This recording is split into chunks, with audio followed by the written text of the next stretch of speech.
PowerPoint? Which one you prefer? It doesn't matter, whichever. Okay, now it's the PowerPoint. But I have them both here. Yeah, PowerPoint. Okay, so PPRP is all here. We're going to start. Thank you so much. Okay, everyone, we're going to start for real now. So this afternoon, our focus is going to be on simulations.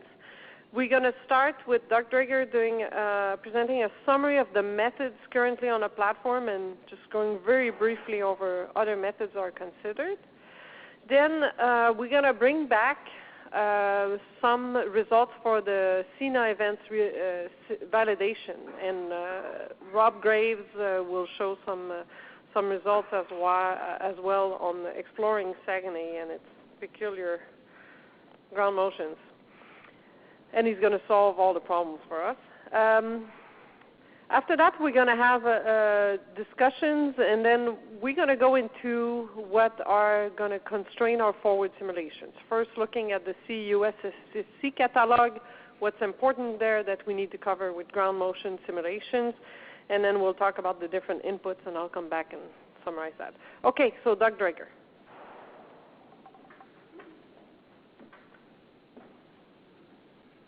All right, so Christine asked me to summarize ground motion simulation methods today, and I should just, hopefully this won't happen, but I'm coming off a flu last week, and hopefully I won't collapse in a bit of coughing, but I've got my water and I'm prepared to deal with that. So I received a series of questions as a resource expert, so I was asked to summarize ground motion simulation models, provide an overview of the technical basis for the methods considered, what features are common among the methods, what features are specific to a given method. And I'm prepared to go over all of that. And then what models are ready for forward simulations application, which is going to draw on some of the things that you've already seen that Christine brought up in her presentation with the formal validation of the broadband platform simulation methods, and which models or types of models are most appropriate for what range of magnitude and distance, and what part of the validation is most informative in the assignment of a pass-fail grade. This is perhaps the most difficult question. So the models considered are, I was asked to look at point source stochastic method, SMSIM, developed initially by Dave Bohr in 1983. It was a part of the broadband platform package in that it provided a point of reference with respect to the finite source simulation method, so we'll be talking about that. And then I'm going to start by looking at SMSIM, the stochastic finite fault method that Walt Silva developed 1990, and XSIM, which is a finite source version of SMSIM. And all three of those methods have a lot in common.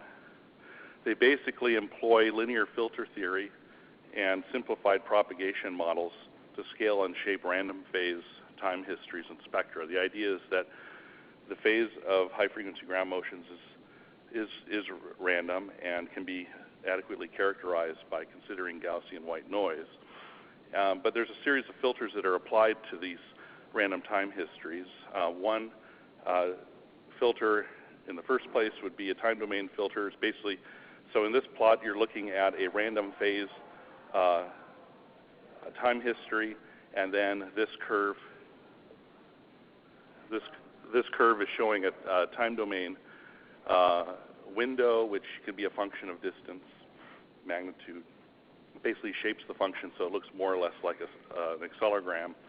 You can compute the FFT, and then you can see here you have a white spectrum, a flat spectral response. You can normalize this spectrum to 1, and then you can apply a series of frequency domain filters to shape this spectrum, which is shown here. So you can apply source, path, and site terms.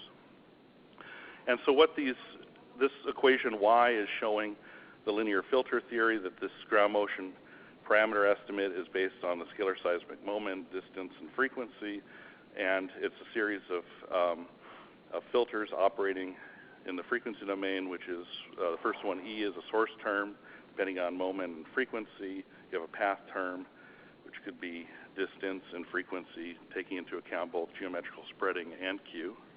And then you could have frequency-dependent site effects, and the last one is instrument response.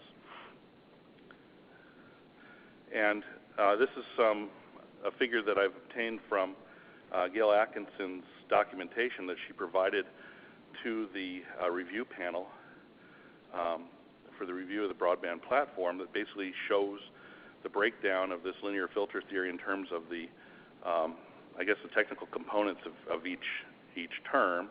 And so, for example, you can see here for the earthquake source, there's a term C, which is essentially the half-space Green's function, basically 1 over R naught scaling. Far field case, so 1 over beta cubed, proportional to scalar seismic moment, and then the spectral domain shape function, which is a Brun source. So, flat at high frequencies, tapering to 0 at 0 frequency in acceleration.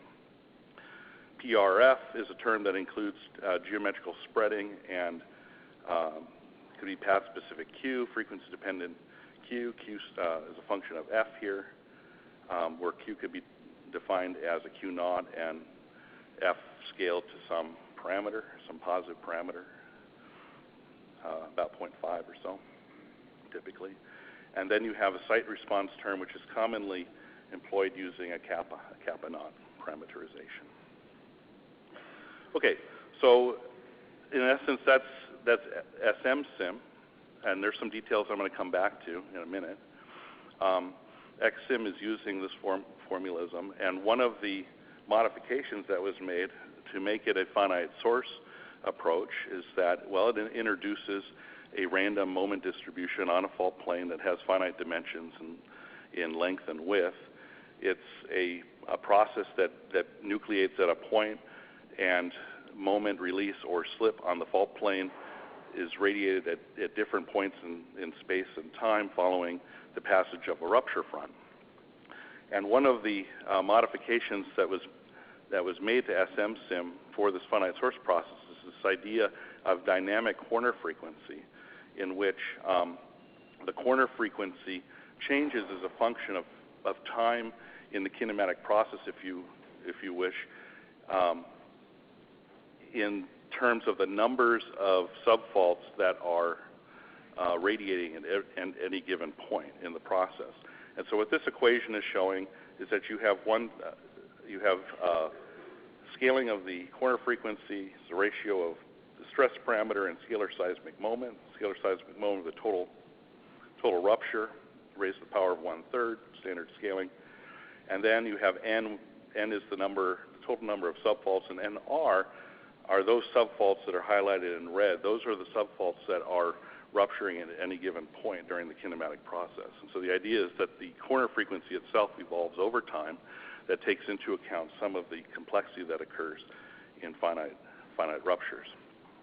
The other important component of XSIM is the implementation of a frequency domain filter that introduces a double corner frequency. This is based on the Atkinson and Silva model for double corner frequencies. Basically, the observation was that if you had a single Brun spectrum, that there was a problem in fitting ground motions in the intermediate period range for larger events, larger California events.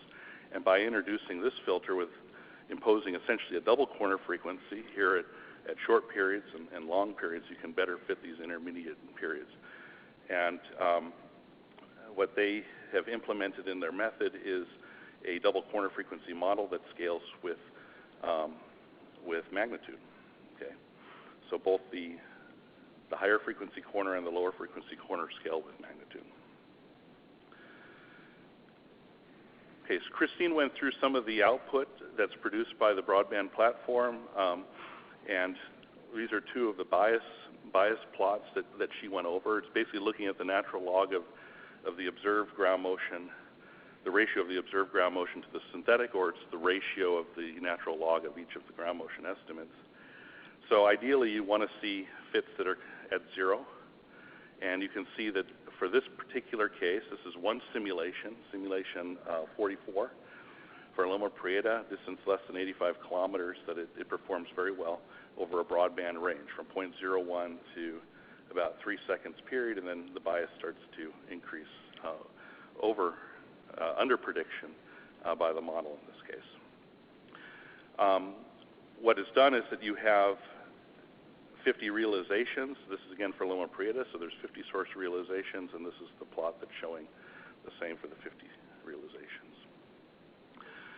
Now, there's a very interesting paper that I guess is in review right now, and Dave Bohr provided me a copy of this paper, submitted to BSSA. And in this paper, he's developing a new generalized double corner frequency models. And there are two models that are proposed. One is a multiplicative model, which is shown on the left, and the additive model on the right. And I'm really going to focus only on the additive model briefly, because that is the one that was implemented for the broadband platform comparisons. But basically, it's a general approach that allows for development of a framework for developing these double corner frequency models that is trying to account for finite source effects. So basically, the way this works is that you can have a corner frequency scaling based on stress parameter and moment, both to the ratio of those two parameters raised to the 1/3 power. This is for the single corner frequency SM-SIM model. And then you need to introduce two other corner frequencies, F sub A, which is less than that single corner frequency model, and F sub B, which is larger. Basically, the way this works is that you can come up with empirically constrained estimates based on prior experiences of the lower corner frequency F sub A, and also this epsilon, which is a mixing coefficient between these two additive terms. And from that, you can calculate F sub B. This is a plot of the multiplicative model. I won't say anything more about that. This is a plot that's showing the scaling from magnitude 4, magnitude 6, magnitude 8. In the red curve, it's a single corner frequency model for 3 stress drops, 400 stress parameters, 400 bars, 100 bars, and 25 bars in each case. And then you can see, based on this model and some empirically defined estimates for F sub A and epsilon, how the double corner frequency is a function of the stress parameter. So this has been implemented on the broadband platform, and it performs very well. So this is the same bias plot. Again, you can see that there's almost no bias. There's some under prediction of the model at longer periods. On the right-hand side is the Part B validation. For a case, the distance of 50 kilometers, magnitude 6.2 strike slip case, and the median, or the best solutions in this case, since it's not a finite source, there's just one estimate, are shown in the squares, and you can see that it tracks the median of the 4 NG models very closely. Okay, so those are the stochastic models, and now what I'd like to focus on are the mixture models. And what I mean by that is these are models that are fundamentally rooted in solving the seismic representation theorem. And I'll say a little bit more about that in just a second. There are 2 models that were developed that have been termed deterministic, the composite source model and UCSB. Deterministic is an oversimplification of the description of these models, because they in fact do randomize components of the source representation to get variability in the synthetics. But the idea here is that there is no implicit stochastic time history that's added into the records. So those are those 2 deterministic approaches, and then 2 hybrid approaches, Graves and Petarch and SDSU. These 2 methods apply a representation theorem for the low frequency deterministic part, and use different types of stochastic components to characterize the high frequency portion of the spectrum. Graves and Petarch uses a stochastic approach that's very similar to SM-SIM, and SDSU uses scattering functions defined by Zhang, 1991-1993. So, really all four of those finite source methods are trying to solve this equation. This is the seismic representation theorem for a slip distributed on a fault surface, distributed in space and in time. So this quantity in brackets is essentially slip on the fault, the displacement discontinuity across the fault. IJPQ is the isotropic elastic tensor. Nu is a unit vector that describes the orientation of a plane over which the slip is distributed. And then big G, in this case, is the Green's function. Green's function is essentially an impulse response to a velocity model. It can be a one-dimensional model, two-dimensional, or three-dimensional model. Different numerical techniques to solve Green's function solutions for those different cases. The broadband platform, as it's currently implemented, is considering one-dimensional Green's function computations. And so all of these methods have this integral in common, and where they differ is in how you treat this spatial convolution and temporal convolution. So basically, how do you define slip distribution in space and time on the fault? The position of slip, the wavelength of slip, its distribution on the fault surface, the manner in which slip occurs over time. Okay, so the rise time going from zero slip to maximum slip, the shape of the slip velocity function. These are all details that are buried in this. And then also just the integral over sigma here is defined in terms of the kinematics, and how do you convert this spatial convolution into a temporal convolution through parameters like the rupture velocity. So this is in common to all the methods, but they differ in the details and how it's accomplished. So one method is the composite source method. This uses Green's functions that are complete in terms of body and surface waves, near, intermediate, and far field terms. That means it's producing the entire wave field as implemented with one-dimensional Green's functions for a one-dimensional model. The near and intermediate field terms implies that this method is also capable of producing static ground motions, which are important close in defaults. The 1D velocity models are for a frequency-independent Q model. The source model is built from a distribution of randomly placed point sources in which the distribution satisfies a Gutenberg-Richter relationship and radius-frequency self-similarity. Okay, so essentially these circles are showing individual point sources, and the radius and frequency self-similarity and this distribution is following Gutenberg-Richter, but it's distributed over a finite source dimension. The timing of the sub-events is controlled by a constant velocity rupture front that's initiated from a hypocenter.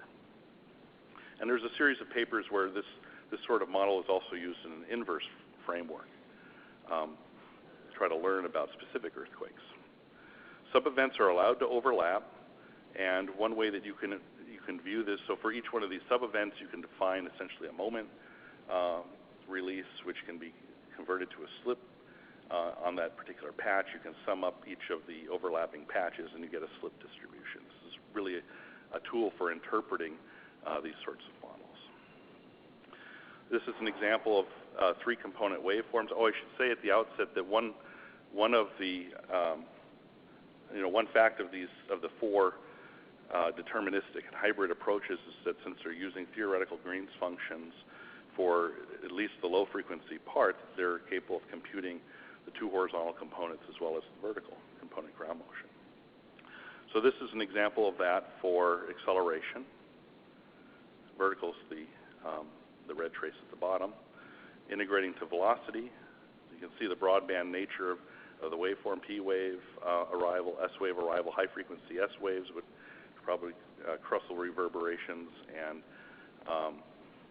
sub-events that are radiated from the fairly complicated source, and then you get later into the record, you see longer period motions, which are the surface waves that are contributing.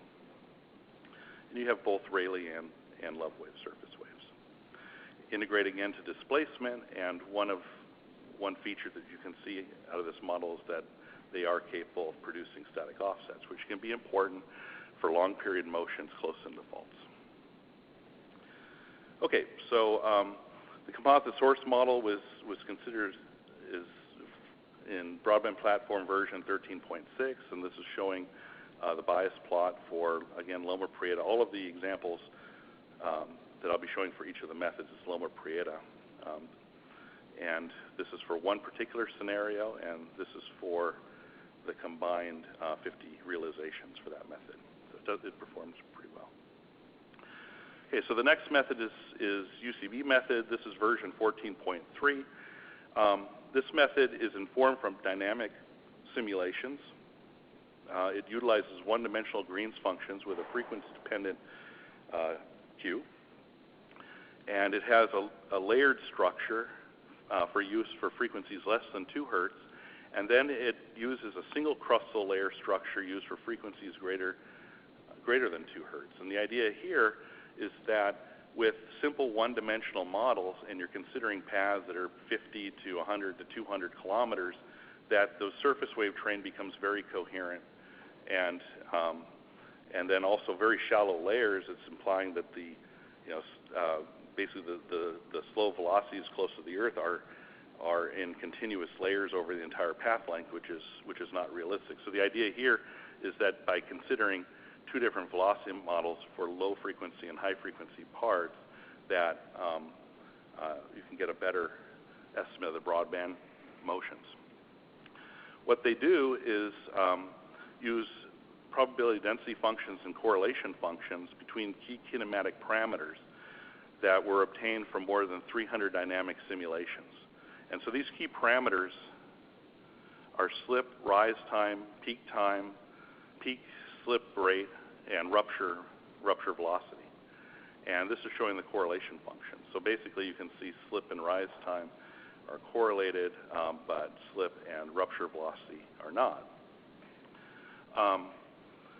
They imply a random slip model that's assuming a wave number, 1 over wave number squared spatial distribution. The slip amplitude scaled by an empirical relationship, and then it's iteratively adjusted to conform to the PDF and correlation functions. Just skip to this figure and show how this is informed from dynamic simulations. This is a plot that's showing the result of a dynamic simulation, and in Smedes et al., they identify a rectangular region in which investigating the various dynamic parameters of this particular model. This is showing the kinematic representation of this model. One of the things that they do is fit a slip rate function, red, to the dynamic slip rate function that's output from a dynamic simulation. And then they can characterize that function in terms of things like the rise time and the peak time. And these are PDFs, or probability density functions, of those parameters from 300 realizations of these dynamic simulations. And this curve is showing the same for rupture speed. Okay, so they specify these parameters, sampling from the PDF and imposing the correlation functions, and then they come up with a suite of kinematic models for the numerical calculation. They use a 2D finite difference algorithm to determine the subfault trigger times from a locally prescribed rupture velocity.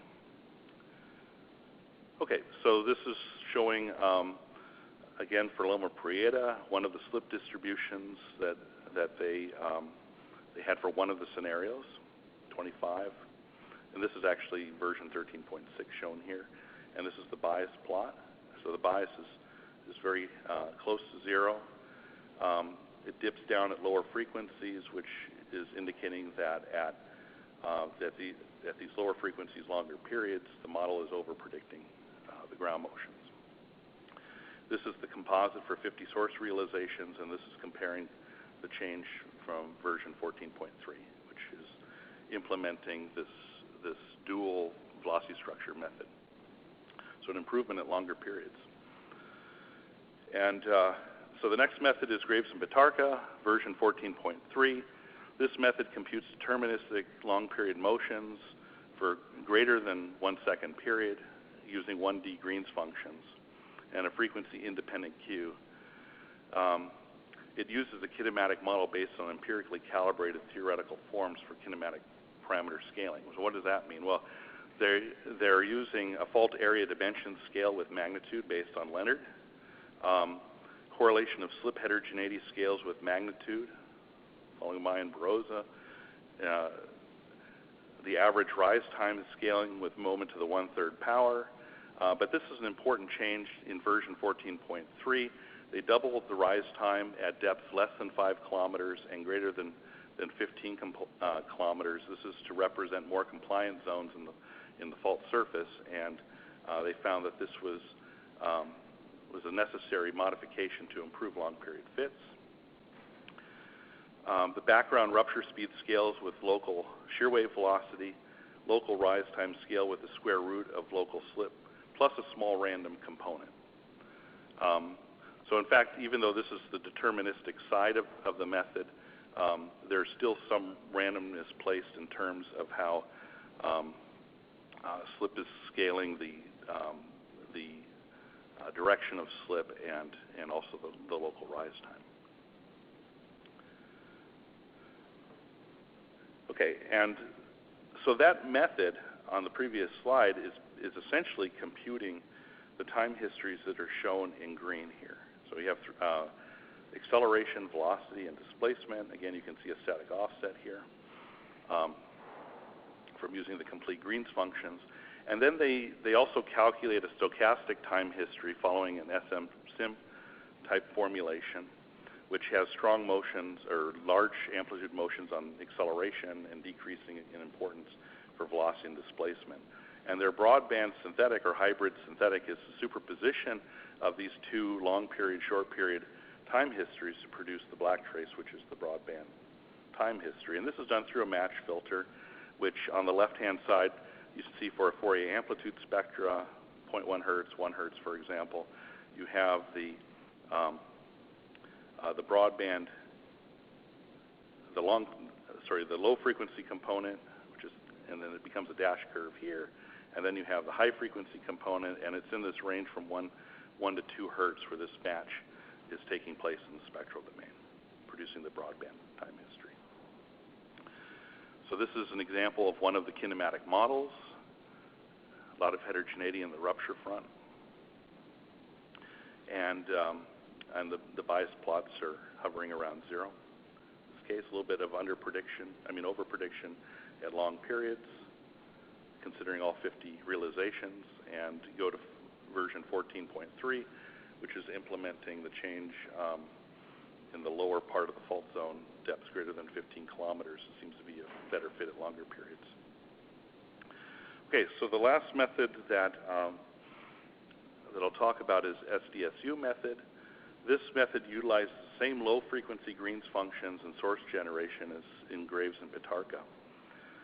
Its difference is that it calculates high-frequency stochastic response from isotropic radiation scattering functions, as defined in Zheng, 1991, 1993.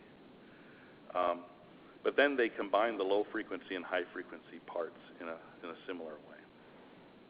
So the advantage of having these two hybrid methods is that then you have variability in terms of how the high-frequency response is computed, which is I think important for having that sort of variability in the broadband platform.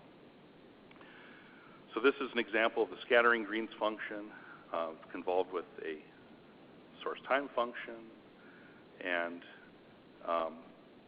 this plot's the most important one. It's showing the scattering function, time history, high frequencies. This is from an older figure of Kim Olson's in which they're using finite difference to calculate the low frequency Green's functions, which I believe in this case was for a 3D model, but you still get the same point, and so they have the low frequency motions and the high frequency motions and combine it into a broadband time history. And again, it's the same source model as used in Graves and Pitarka, and again, the bias plots are quite good. They see a similar, at least for Loma Prieta, a similar decrease in the overprediction at longer periods. Okay, so what I wanted to do just to kind of show some of the similarities and differences between these two hybrid approaches. On the left-hand side, I'm comparing Graves and Pitarca. On the right-hand side, San Diego State, for acceleration, velocity, and displacement. And you can see that in displacement, the records, this is for the east-west component. I believe it's Lexington Dam for Loma Prieta. I'm not certain about that. But the east-west component, you can see that the two displacement records are nearly identical. The velocity of the long period pulses are very similar, but you can see some differences in higher frequencies. And once you go to acceleration, then that's where you see the differences in how the stochastic component, the high frequency ground motions are taken into account. This is the same for the north-south component, and we'll just focus on the bottom panel. What it's showing is that for this north-south component, the method is producing a static offset. So for long period near fault ground motions, this could be important. All right, so then I thought it would be interesting to compare the best fit simulations for Loma Prieta at Lexington Dam. Now there's 40 stations to choose from, and I forget why I chose Lexington. Maybe it's the one I remember from reading all the papers. But so this is showing acceleration, the same time scale for each method: XSIM, CSM, UCSB, Graves and Pitarca, and SDSU. And XSIM, I'm showing one record because it's producing a horizontal component. The other methods are capable of producing east-west, north-south, and up-down components. You can see there's a lot of variability in the high-frequency response. Now, this is not for this. Obviously, it's not for the same source model. CSM and UCSB have completely different models. Graves and Pitarca and SDSU share the same model, but have different stochastic components. You can see that in each case, I'm showing the very best simulation that's based on a composite measure, not just Lexington Dam record. Okay, so that's important to keep in mind. But these are the very best simulation results on a whole. You go to velocity. Here you start to see some velocity pulses that are important on the east-west and north-south components. And you go to displacement, and you can see, looking at the north-south component, there's similarity, and then you get the static offsets from these four methods. And some variability in the up-down component. East-west component is very similar at these longer periods for all four of these deterministic methods, actually all of the methods. Okay, so got a few more minutes here. So I'll finish up with evaluation of the methods and very briefly go over this because Christine has already given us an overview of this. But the one very important point is that the evaluation is performed within the computational framework of the broadband platform. And this is a really important point because what this means is that the broadband platform locks in versions. There's version control, so there's once the code's locked in, then it goes into a testing phase, so you don't run into the sorts of problems that plagued such validations in the past where codes would change.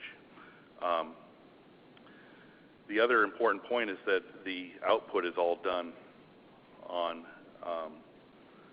broadband platform specific software, so it's not method specific. So all of the methods are producing output that's then interpreted and plots are prepared. So you can have the same framework to evaluate the solutions. And the second point here is that this evaluation was based on the median pseudospectral acceleration. So there are two parts, Part A, which is event station specific PSA comparisons, and Part B, comparisons with GMPEs. There's an 8-member evaluation panel. What was really important to this process were the workshops that were held, in preparation of the final push for version 13.6 output. It was very informative discussion with with the model developers and the panel members. There was written documentation that was provided, and then of course we had the simulation results from the broadband platform. The validation was reported and submitted to SSHAC on August 1st, 2013. I believe it's going to be served on a SSHAC website fairly soon.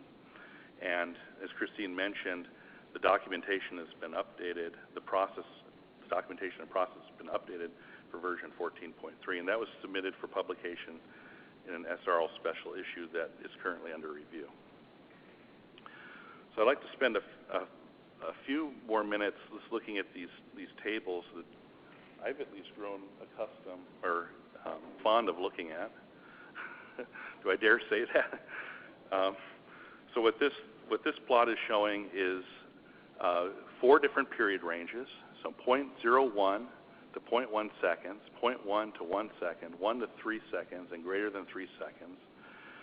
And the rows, the big rows, are showing distances 0 to 5 kilometers, 5 to 20, 20 to 70, and 70 to 200 or 300 in some cases for the eastern U.S. events.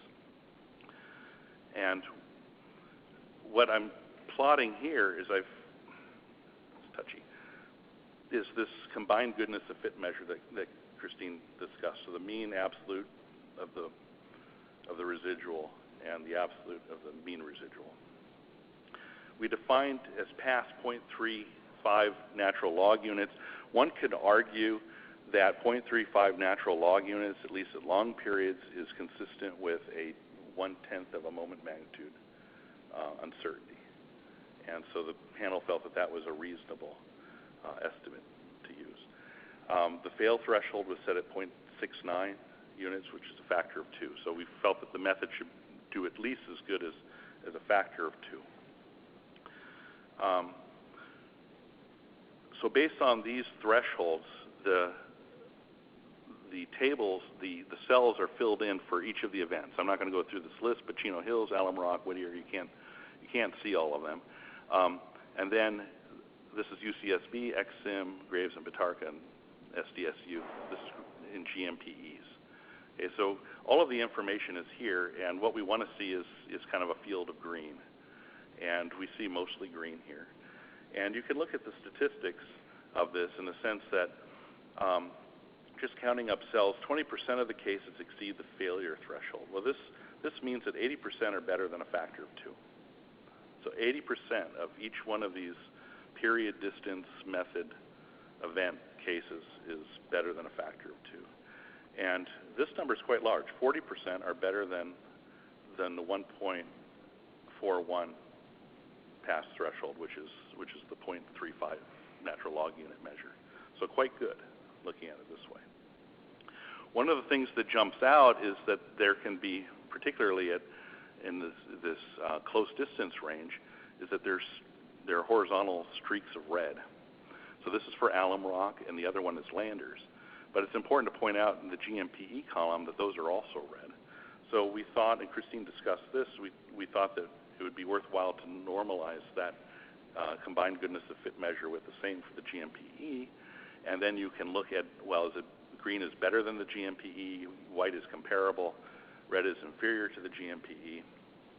And one of the things that you see is that those problems with alum rock and Landers disappear. Okay, so what this is showing is green is showing there's a preponderance of green, and green is indicating performance better than the GMPEs. Okay, so that's very positive.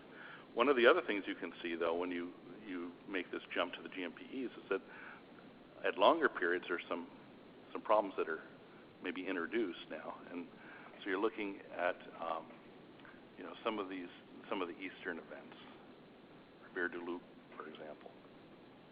So that's something to look to in the future. We also use a distance measure.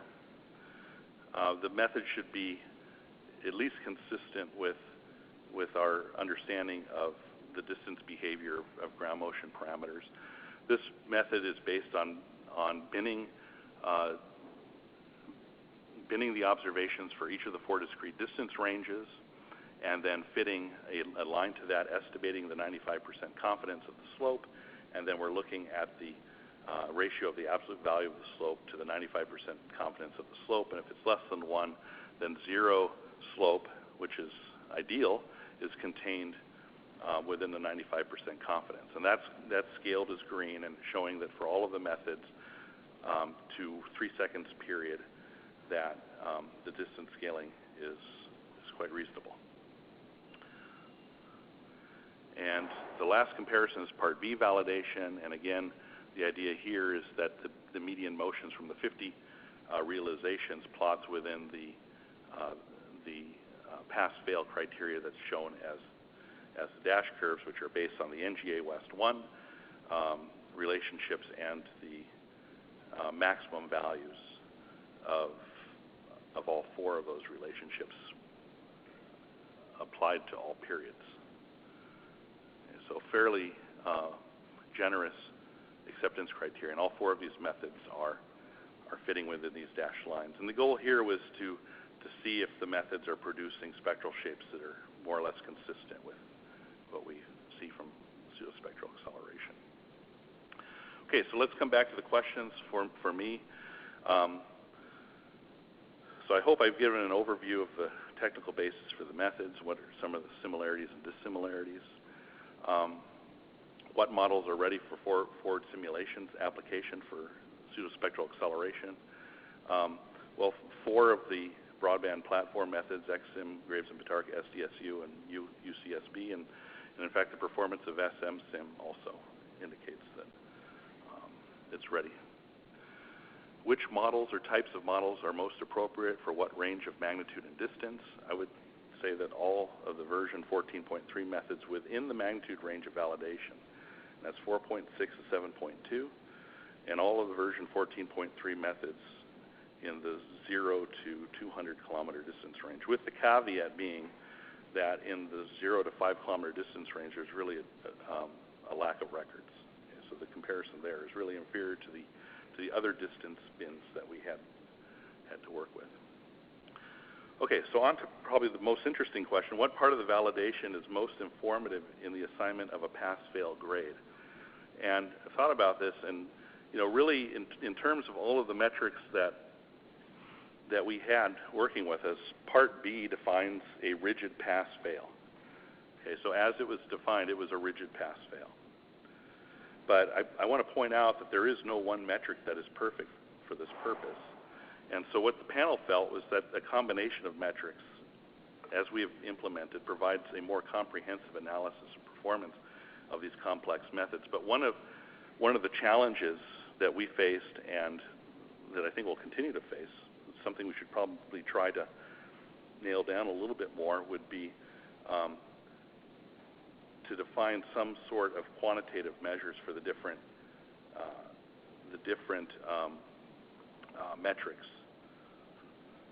The way that this method worked, we had a variety of information that was available to the panel. It was through panel consensus that a decision was made whether the suitability of a particular method. And probably some more work could be done to further develop these metrics to become a little bit less subjective in that sense. Also, additional metrics should be introduced, including Fourier amplitude spectra fits. And I wasn't here yesterday, but I saw on the agenda that there are a lot of talks on using Fourier amplitude spectra. So this is something that's coming down the pike. I think consistency with net omega-2 spectral shape is important. The great body of evidence that we have looking at Fourier amplitude spectra is that the first order earthquakes are behaving as omega squared models. We should verify that the methods are following that. I think it's important because there's a number of different filters that are applied, different functions that affect the frequency shape that go into these broadband simulation results. There could also be component-specific measures. This is going to be more important in the near field. So things like fault parallel, fault normal measures could be useful. limits of the static slip to zero fault distance to ensure that, at least in the limit that you're getting to very short distance, the behavior of the kinematic approaches is consistent with what we know theoretically should be happening close into the fault. Okay, so those are my answers to the resource expert questions, and these are the references.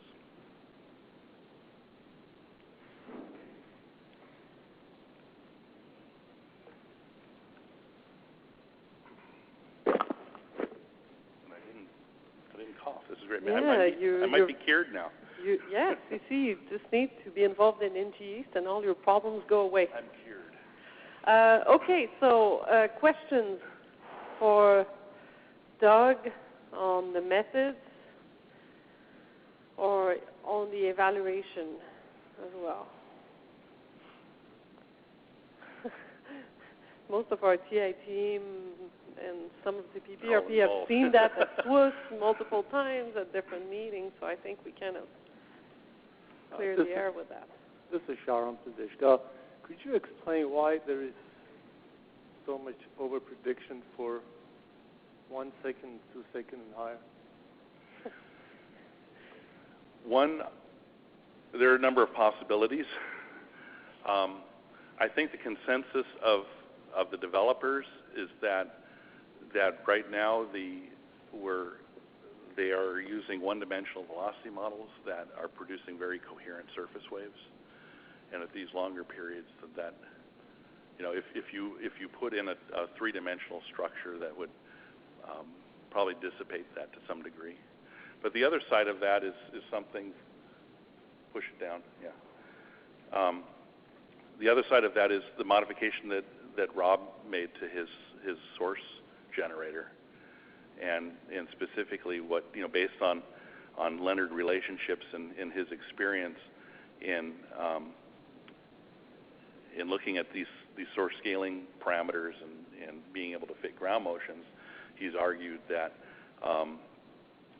that you need to allow slip to go a little bit deeper, and if it goes deeper on the fault surface, that the time over which that slip occurs is longer than in the main body of the fault.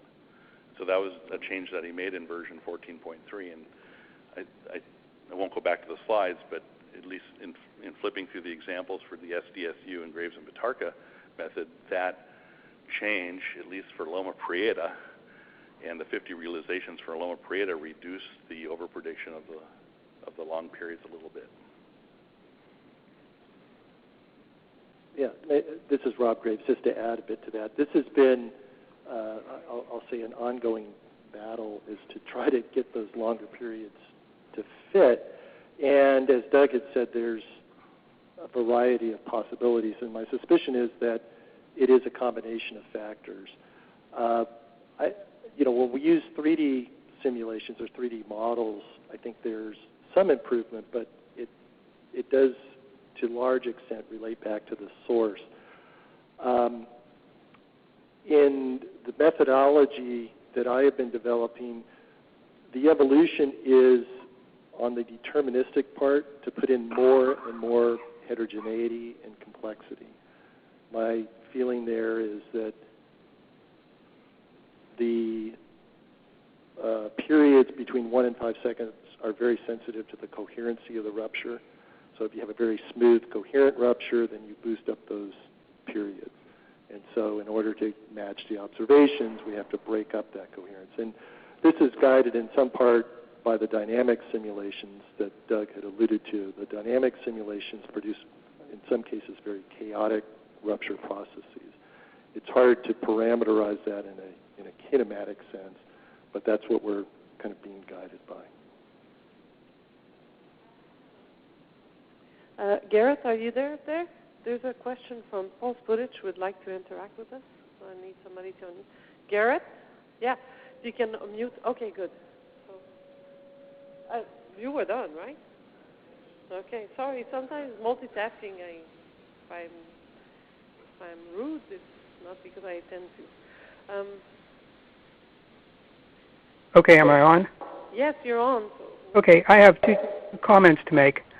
First, on the additional metrics, We need to start keeping track of, in these observed response spectra, the time of the maximum, because we still have no temporal comparison. Can you lower the volume? Hold on a second, Paul. We cannot really hear you. The volume is too loud here.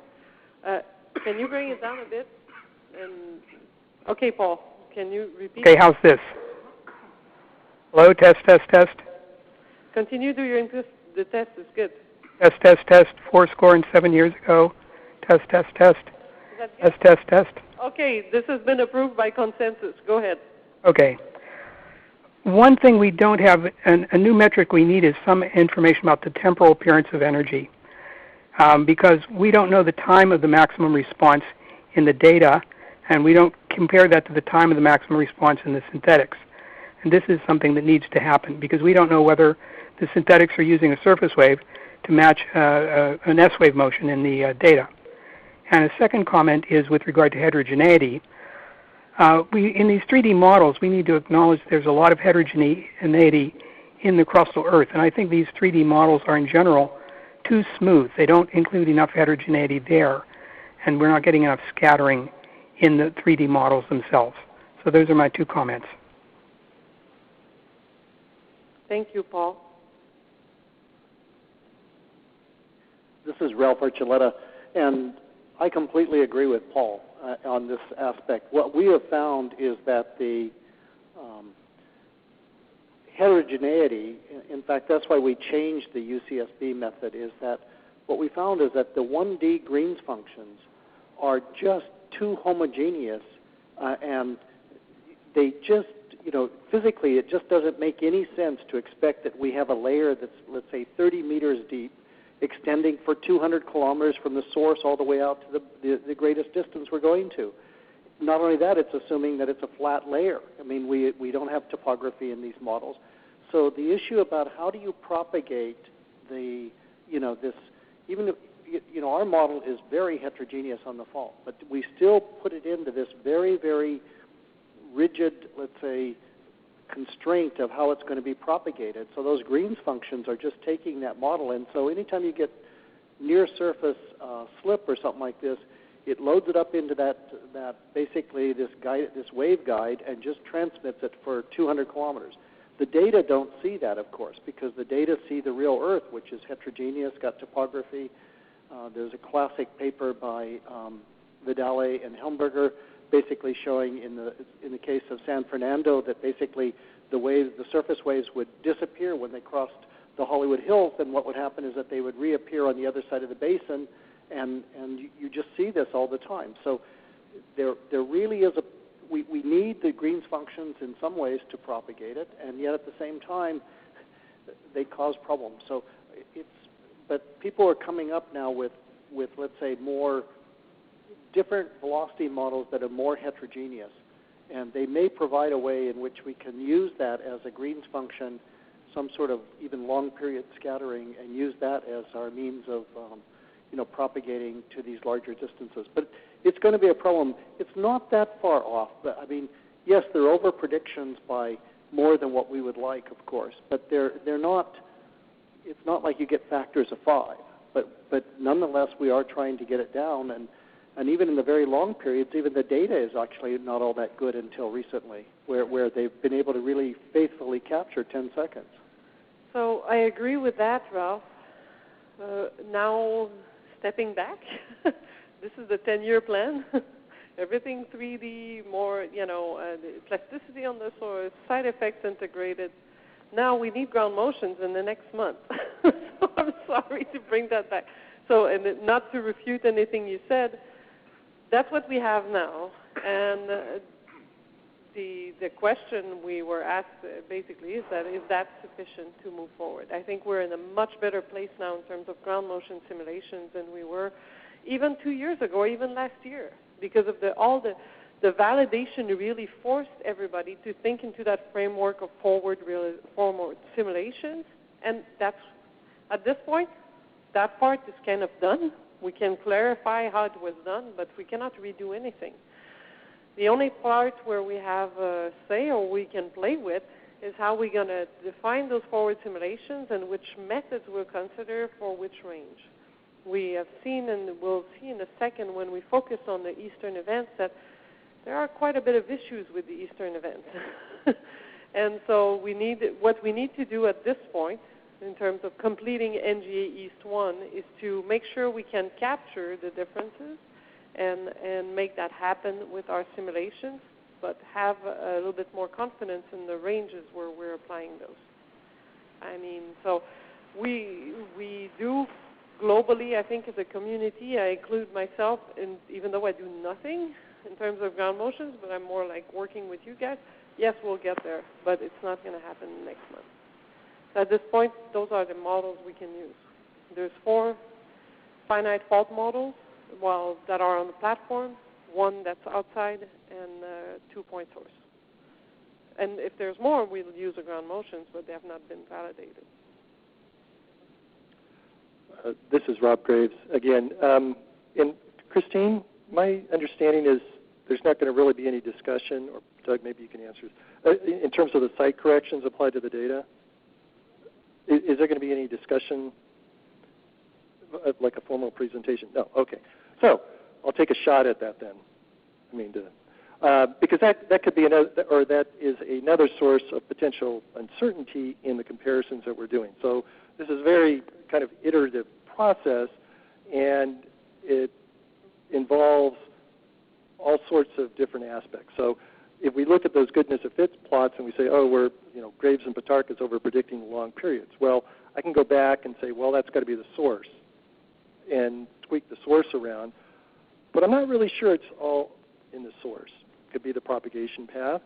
It could be the site corrections. Everything's been adjusted here back to some common value. So the modelers, I think, speaking for the group, are being somewhat cautious. We don't want to make large wholesale changes because there are many components, potential components, that are coming into play. So it's going to be a process where I think small incremental changes will lead us to a better overall solution, but it is going to take time. I have one quick comment on the site correction. So yes, there could be changes there.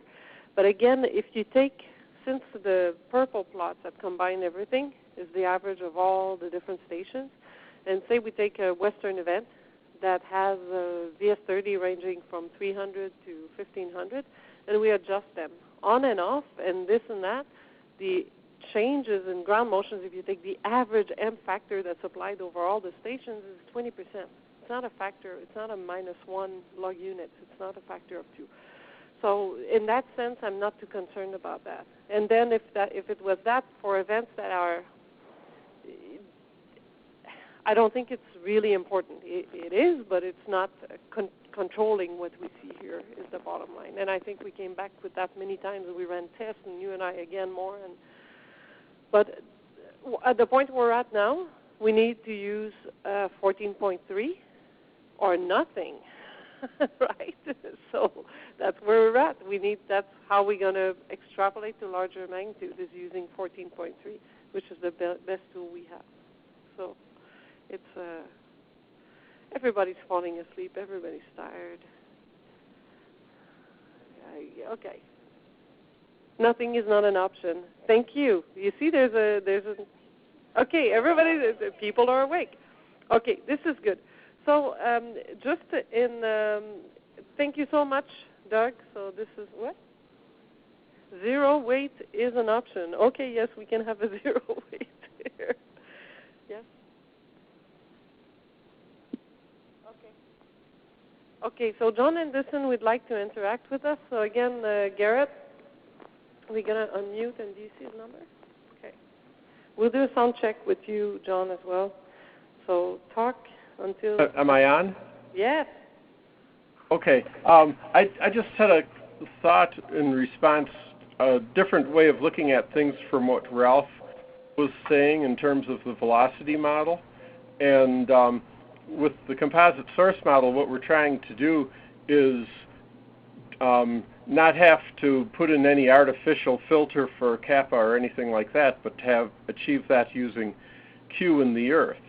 And in order to obtain a reasonable value of kappa on the seismograms, what you need to do is to have an extremely low value of Q in the shallow layers that Ralph was describing.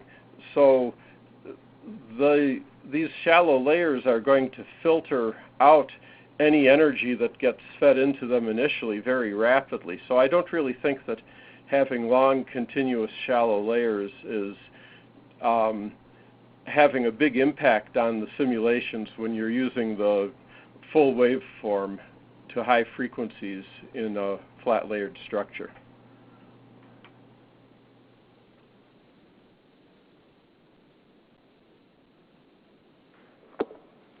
Thank you, John. So we can mute the phone again. Okay, so let's then get you guys excited about controversial topics. So it's not really controversial. Let's look on some of those simulations for Central, Eastern, North America.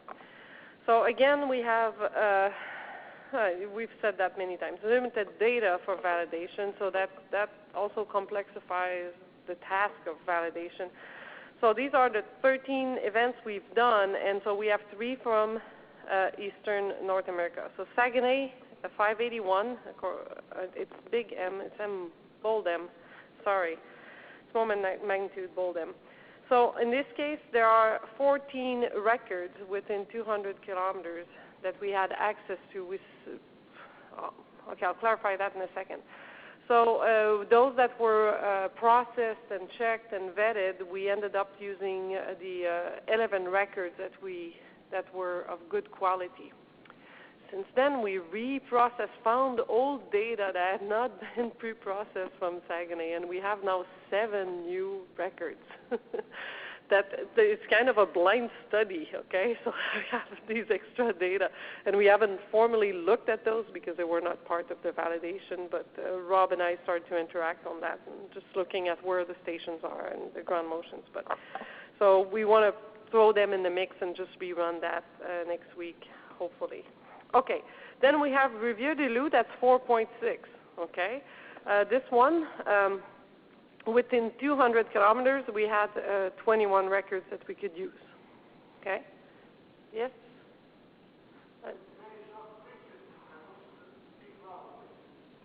It doesn't matter because people on the phone don't hear, so a question from Vladimir. Oh, Vladimir Greiser.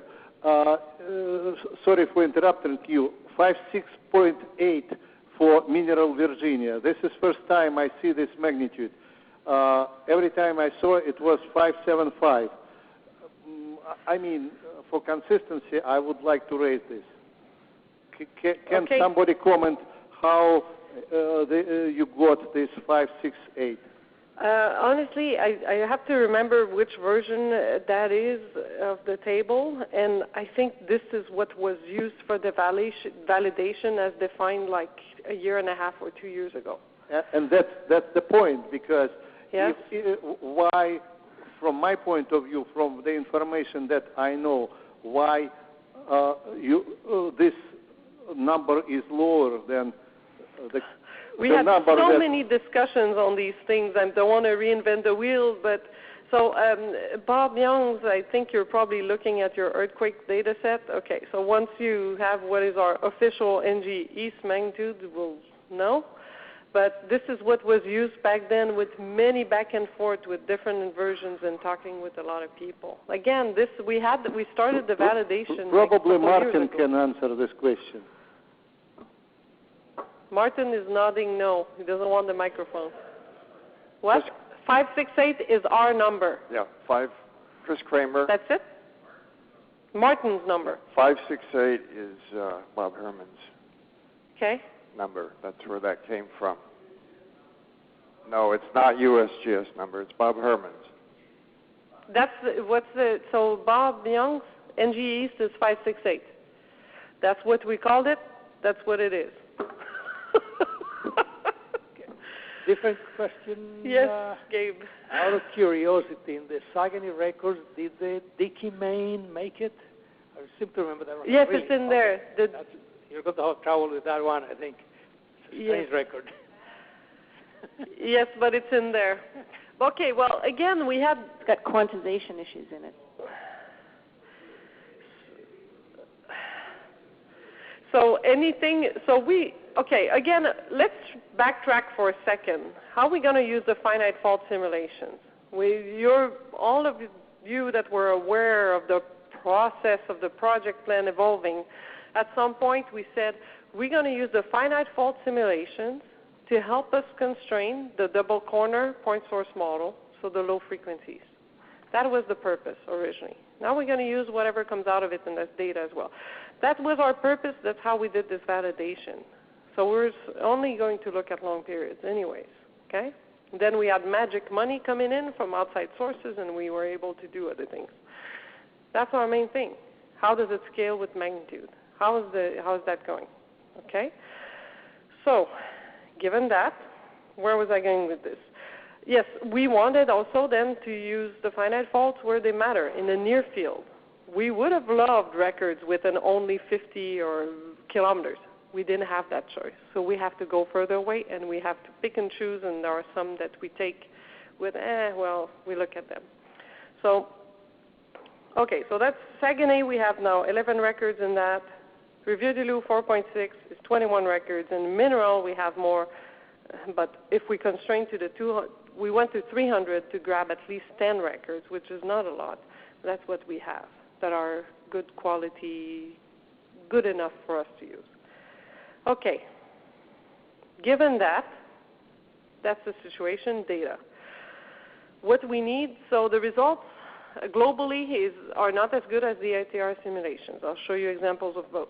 We can't fully resolve Saguenay, so we need to get over it. This happened like 30-something years ago. We cannot resolve it and be able to explain everything about it. Maybe I'm getting tired. Am I sounding cranky? But okay, cranky can be good. The point here is that we need to capture Saguenay. No, I don't think there's going to be a model that's going to model it perfectly that we can explain everything. We need in our forward simulations to have a parameterization or input parameters to make sure that we don't exclude it because it happened. Put that hat on and think about that. This is what we have to do at this point to finish in 3 months. Okay, we need to better understand the misfits that are happening between the methods, right? So we're working through that. We did preliminary forward runs for eastern conditions of the models. We didn't think it was we thought it was premature to show that here because we're still working through to understand which method, why they do this and that. So, but what we need to do is understand that to help us make a better judgment on what's appropriate. So we need to think that we're going to use those to extrapolate up to 8.2, and then what is the range of input parameters for that. So that's what we need to think about, and the rest of the afternoon is going to be dedicated mostly to that, inputs to forward runs. So let's look now at the case of Eastern. So let's look at backtracking again. Man, I backtrack. Western U.S. sample results from different methods. Whittier from XIM, Loma Prieta from Graves and Pitarca. Then we have SDSU Landers, and here UCSB realization of Northridge. They all look kind of reasonable. Now, it's possible, and it can happen when you have more data, more experience with the region. Let's look at Eastern events now that you know what we would like to see. So Mineral, first thing we see, we don't have as many records. The bands are wider, okay? The confidence interval of the mean is wider, and we have more differences between methods. So XIM is always here on the upper left. I put UCSB just below it, and I put Graves and Pitarca and SDSU up next to each other because they use the same low frequency from Graves and Pitarca, and we can see the differences. So that in itself, if we average all those methods, maybe it's not that bad, but we're talking here at the plus minus 1, that's 1 log units. Okay, that's a big difference. So that's Mineral. It can look good, but it has a misfits. Okay, I'm just going to flash through those. That's Rivière-du-Loup. Well, there's a large misfit here for all the methods. We don't have the UCSB method because, as you've just learned, their variability and the stochastic part comes from the source. It's the variability is in the source, and the source is so small that it wouldn't make sense to use it for that. That's my way of summarizing that. So that's Rivière du Loup, misfit, but yeah, well, you know, that's it. Now, the fun one. This is Saguenay. Okay, so this is after 14.3b, so there was some tweaking of some parameters, and that's still what we get. This is using a Hartzell model for the source, modified slightly so it works with the Leonard relationship in terms of magnitude area scaling. So a lot of issues there.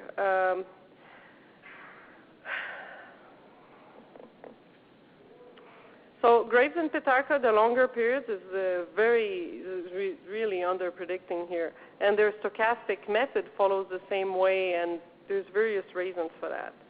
The SDSU, when they saw the prelim results, they started to change the way they're scaling things a little bit and changing the parameters for their stochastic part. And suddenly Saguenay looked good, then they went back and recomputed everything. So this is not just a blind study, right? People had time to adjust things. And on that, I think we're ready at this point to have Rob come over and show some of the tests he's done to try to isolate the issues or improve the results by looking at different realizations of the source that could lead to that. Before you, Christine, Yep. This is Ralph Archuleta. Mm-hmm. Before you go on, the thing, I have to explain UCSB here, why we're under-predicting so poorly, and that is that we were given a moment-area relationship based on Leonard. And our source is, our low frequency and our high frequencies are generated from the same slip rate function. How they're propagated, this matter's different, not a matter here. The thing about it is that we cannot change the stress drop. If you give us too large of an area, and that's what I would say we have here, is too large of an area for Saguenay based on the moment area relationship of Leonard. So if we can compact the source, if we're allowed basically to reduce the source, we will generate larger stress drop. Our stress drops do not compare, let's say, with the numbers that the stress parameters that are not mentioned is that those numbers are anywhere between 600 and 1,600 bars. Yes. And we're not even close to that in the sort of the stress drops that we're generating in our slip rate functions, unless we can have a smaller area so our strain drop is larger and consequently our stress drop will be larger. And we're perfectly fine with that. In the framework of the validation, the idea is that you come up with your own rule, but you have to apply it to all the scenarios.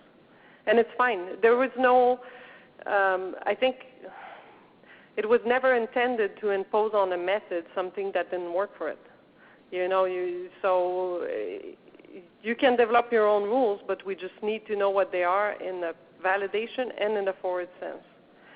So, yes, something can be done with that. Okay.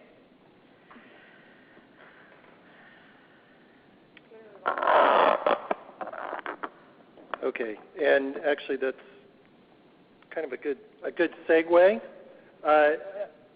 So the way to do this, Ralph, is you actually have to make a very short duration time function, and I'll show you that in a moment. So yeah, the Saguenay quandary. So kind of the preface here is, can we learn something about this from full waveform modeling? This figure on the left, we've seen this before. This is kind of showing my goodness, this is hard to use. Okay, this is borrowed from Boatwright and Seekins. The kind of orange or yellow here are their kind of average source spectra. And, you know, there's a big depletion of energy here that falls beneath the standard Brune model. And so the comments I have down here at the bottom that the point source Brune model, in order to just get to the right level, you have to have a high stress parameter, as Ralph mentioned, and consequently high corner frequency. But there's still deficiencies. And there's a lot of different factors that can come into play here. On the right-hand side here, we haven't really looked at this in much detail. Here's the station distribution for Saguenay. The circles here, this is 100 kilometers, 200 kilometers, and then going out to 500 kilometers. So all the stations are to the south or southeast, except for these two, which are in the epicentral region. There's also a number of stations along the St. Lawrence here that I've indicated in red, and those stations actually are driving a lot of the complications with Saguenay. Okay, so let's take a look at these ground motions in a little more detail. So the plots here, each one of these is looking at a different period for response spectra. Let's take a look at this one on the upper left. This is 0.2 seconds period. And so we're looking at the spectral accelerations as a function of distance. And I've plotted this RJB. It's indicated down here at the bottom. Now, all of these observations have been empirically corrected to a value of 1,000 meters per second. Okay, so what we see here, and this is basically what we've been given in terms of the validation, you can't, we don't have side effects in here. We're using 1D velocity structures, so it's basically, we have to explain this with a source. So here in purple, these are the St. Lawrence sites, and then all the other sites are shown in the gold. This elevated motions here persists across a wide frequency band, so 0.2, 0.5 seconds, 1 second, and 2 seconds. And you can see that it's very consistent. And trying to model that with just source characterization is very difficult. Okay, there's a study that was done almost 20 years ago by Haddon, and I've spent quite a bit of time trying to reproduce those results. Now, the conclusion of that study, or the conclusions that Haddon came up with, is that he was able to match those recordings and through a combination of effects. I wasn't able to, I say Haddon-like rupture. His source model was very complicated and kind of was described in an unconventional format. What I've done is I've taken that source and I put it onto a simple rectangular plane that's shown here. Now, some of the points about this. So the calculation uses full theoretical radiation pattern and Green's functions across all frequencies, going up to fairly high frequencies. So there's no stochastic elements in the Haddon implementation. It uses what I would call a standard stable continental region moment area scaling. So it has the static stress drop of what that standard model would predict. The hypocenter is at the northwest end of the fault. So this is northwest. Those sites in the epicentral region are basically right above this. This ruptures basically to the southeast towards the St. Lawrence area. Okay, the slip distribution is very smooth, and it's in fact very systematic. It increases, the amount of slip increases smoothly with distance away from the hypocenter. So, and the rupture is going at a constant of 95% of the local shear wave velocity. So you're actually creating a very coherent rupture pulse that travels along the fault and transmits a lot of energy into this, basically a directivity pulse. The other thing that hadn't even commented about this, he uses a slip rate function, which is based on a crack model, but it's arbitrarily truncated at 0.2 seconds. So it's basically a very impulsive source. You can think of this as just a zipper running along this fault. All right, so you have all of the energy is compressed into a very narrow spatial time window and propagating right towards these sites. Okay, and no scattering at all in this model. All right, now here's a comparison with those response spectra.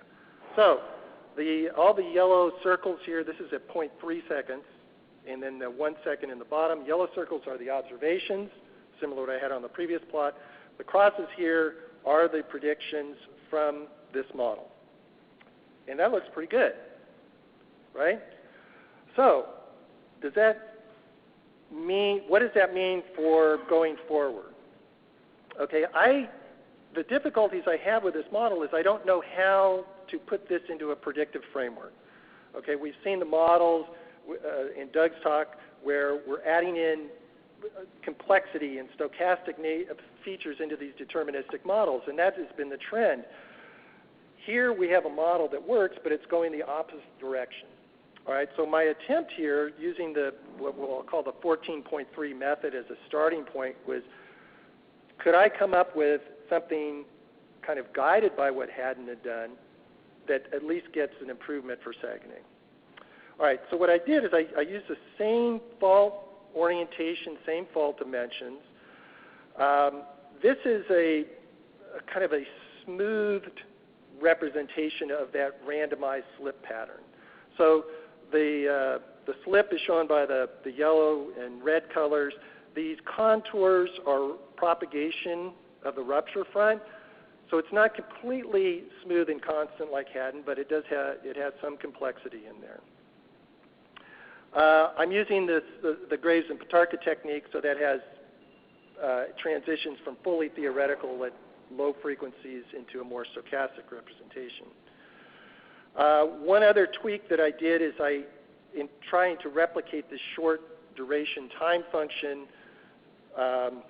that also translates into an elevation or an increase.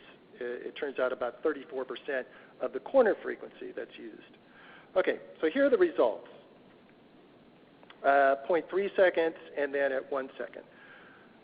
Not as good as the Haddon-like model, but not too bad, I would say. And in particular, it's these close-in sites that we're still over-predicting, and then we're under-predicting a bit here in the St. Lawrence sites. And I don't have the same format goodness of fit that Christine had showed, but these would get us kind of into the right ballpark for that particular case. So I think this provides some framework within our methodologies to explain some of the features of sagging. Okay, so some thoughts. The stochastic models, whether it's point source or finite fault, they can't match all of these features of sagging. The full waveform models can better match some of these features, but the more optimized these models are, and I would regard the Haddon-like model as kind of falling into a very optimized category, then we are losing the predictive capabilities of those models. Okay, and we've talked about that before. In my assessment, based on working on this over the last few weeks, is I would say at a minimum, in order to match sagging, and I don't have plots of the waveforms, but I think this is supported, the waveforms support this. It requires a high corner frequency or a short duration slip pulse, and possibly coupled with a fast rupture speed. That will produce this kind of the waveform characteristics that Haddon was able to model. Now, it may also have, but I would say does not require, a high or elevated static stress drop. So, and there was a paper done, or work done by Steve Hartzell, where he basically modeled those ground motions with a very compact source.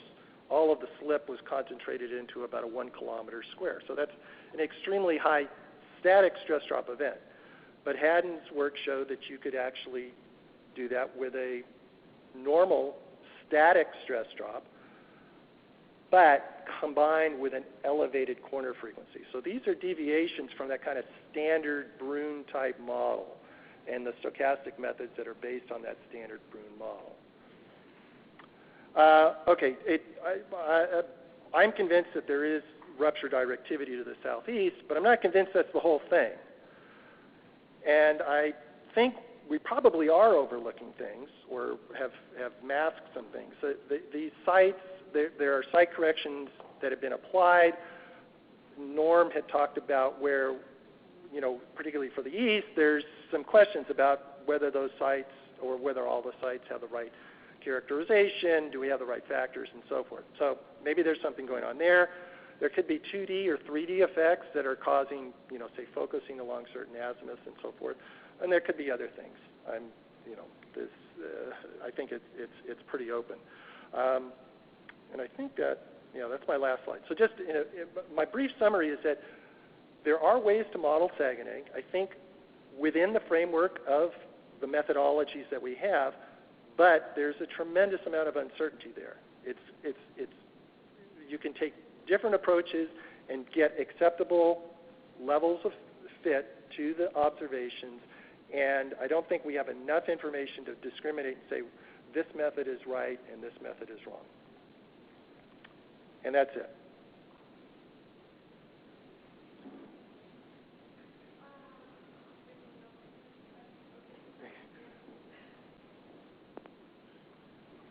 Dismissed? Okay. Rob? Ken Campbell? Oh, yeah. So in you're trying to kind of replicate Saguenay. You didn't show source spectra, but do you sort of get that funny shaped source spectrum too, or are you just better matching outside of that specific range? I think it was at 1 second, right? So. Yeah, like this. Yeah. Well, yeah. So you're asking if I were to take my simulated waveforms, say, and process them the way Jack had done here to extract their source spectra.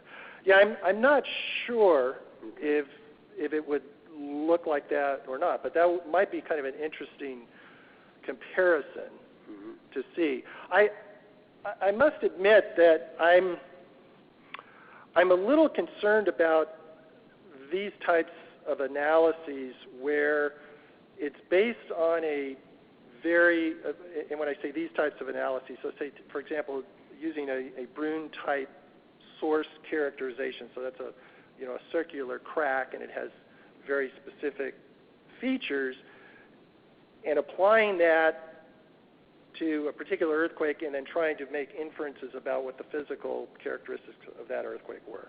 So, I don't know, Saguenay maybe wasn't a circular crack. And so maybe some of those assumptions that go into this have, fallen apart. So I don't know. I guess the more I look into this, the more questions I have. I don't know if I answered your question, Kim, but it would be kind of interesting to see if that were the case.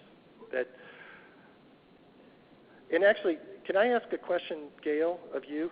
Is how much does Saguenay drive the double corner? In the east, it was a very important component for the larger magnitudes. It wasn't the only thing for the double corner. There were other smaller ones as well. But we, in the 1992 paper that I did with Dave, we came up with a spectral shape that was, essentially that. And the problem with Saguenay, that data, you have to keep in mind that's 1988 data.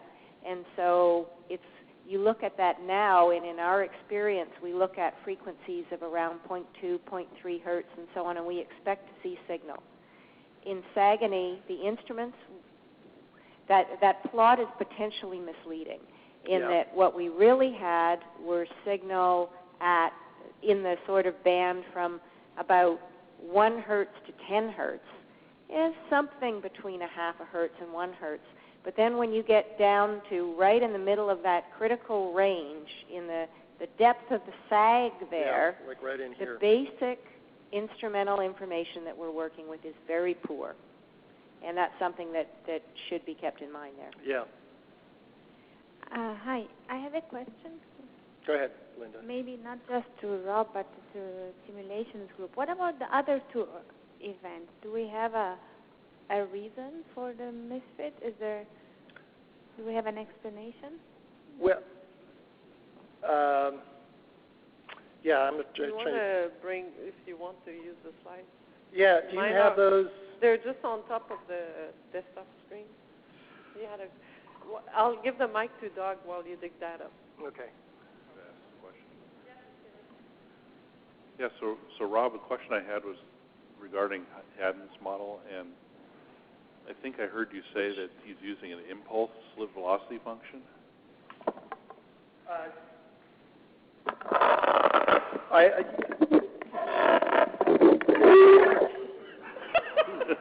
You broke it.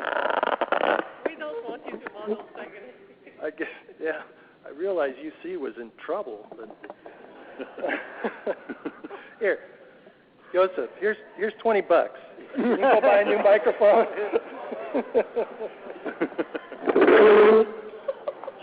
Only if you Okay. What I should have said, and I may not have, is that it's impulsive. It's actually based on a crack model. It's based on, actually goes back to Steve Day's work in 1982. And so it has a square root singularity starting out, and then kind of a very fast drop with a very long tail, theoretically. And then what he had done, if he includes that long tail, then it effectively doubles the moment release, and it provides much more long period energy. And so in Haddon's paper, he truncated that, so it's very short, 0.2 seconds. Yeah, so that answers my question. The convolution of that with his model would probably yield a 1 over F combined spectrum. Yes, that it does. My concern. Yeah.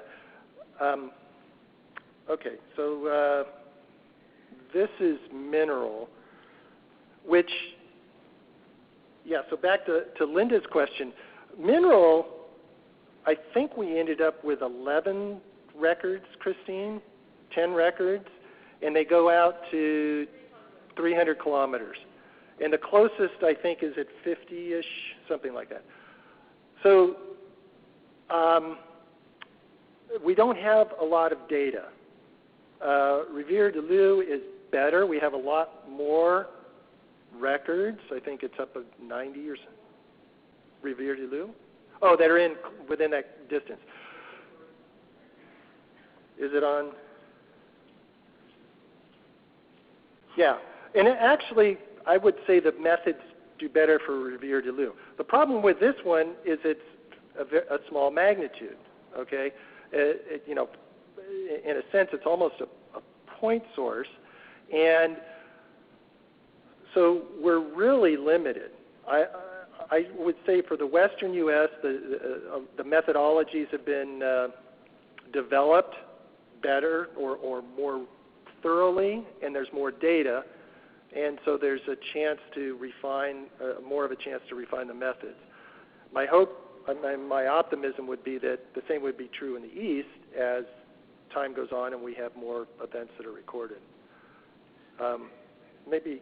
Well, I have a question for on Saguenay. When you were looking at that, did you ask whether or not the two near-in stations, when we integrated the records to velocity, it looks like the two closest stations, in fact, are de-amplified relative to what you would see, because the pattern with distance is pretty good. In fact, if you look at the stations on how they're decaying in their peak amplitude. Did anybody ever look at the two closest stations to ask whether or not they simply are low? That's a good question. I don't know if in the data analysis, I actually think that it may be a combination. So the way that this directivity model works is that those two closest stations, actually let me back up here. So that's these two stations here. The way this fault is oriented, the rupture goes towards the southeast. And so those sites are basically over the fault and it's rupturing away. So that's the way the directivity approach accommodates that. I didn't mention this. The solid curve here is Atkinson and Bohr 2011 as kind of a reference. And so, Ralph, I guess what you're saying is that, for example, if you just kind of neglected these sites, the rest of these might be okay here, but then if you go to a longer period, it looks like these close-in sites may be de-amplified, right? The signals may be a little poor at 2 seconds. Yeah, Those you're are right. Those are perhaps questionable signals. Well, I said that to Gabe earlier. I'm happy to throw out as much data here as possible. Yeah, I'm going to make a controversial statement. I'm not sure that actually in the East, finite fault simulations are really any help to us. Our only well-recorded event, like the one where we have data over a good range of distance so we can see what's going on and resolve various effects and make sense of things, is Rivière-du-Loup, which is a point source.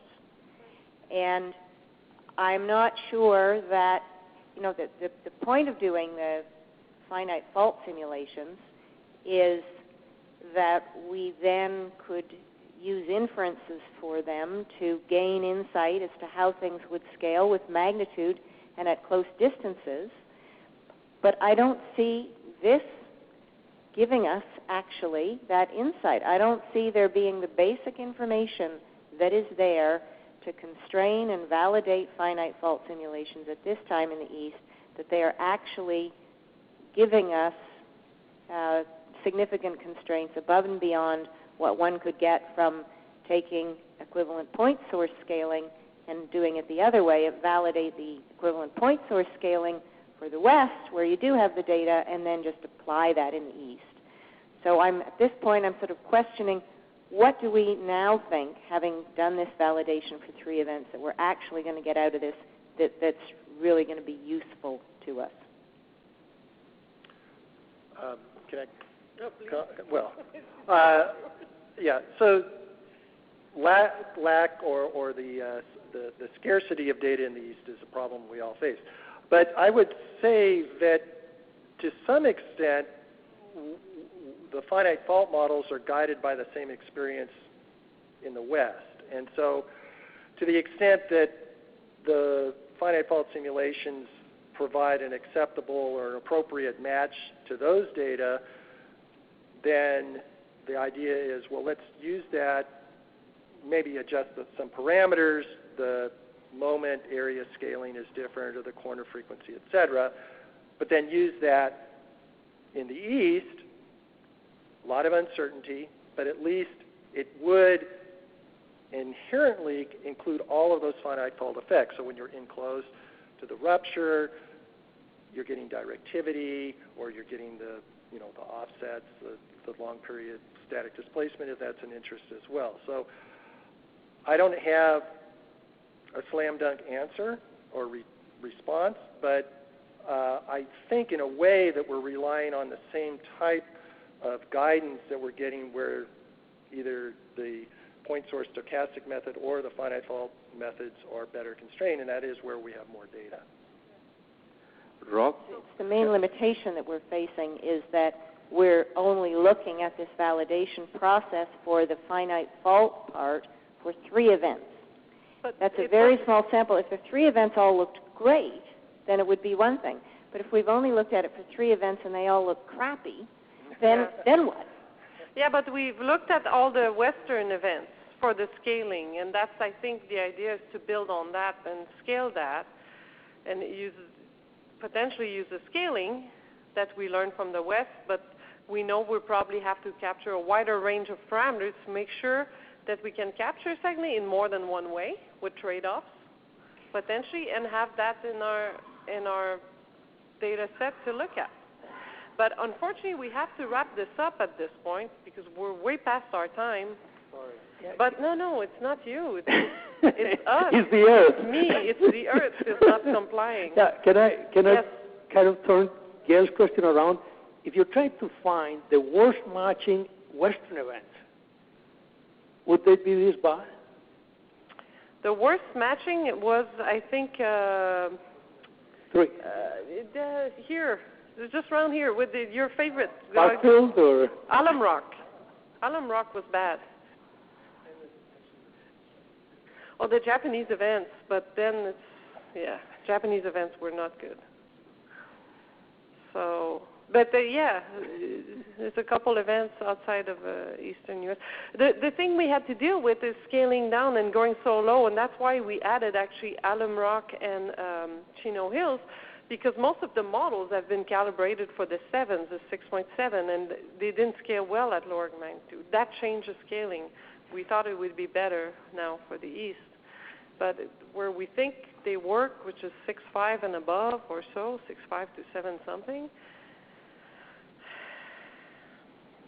So, John, you had your hand up for a long time. I guess I've got two comments. I'll start with the general one. John Adams, Geological Talk Survey. to the microphone. Yeah. John Adams, Geological Survey of Canada.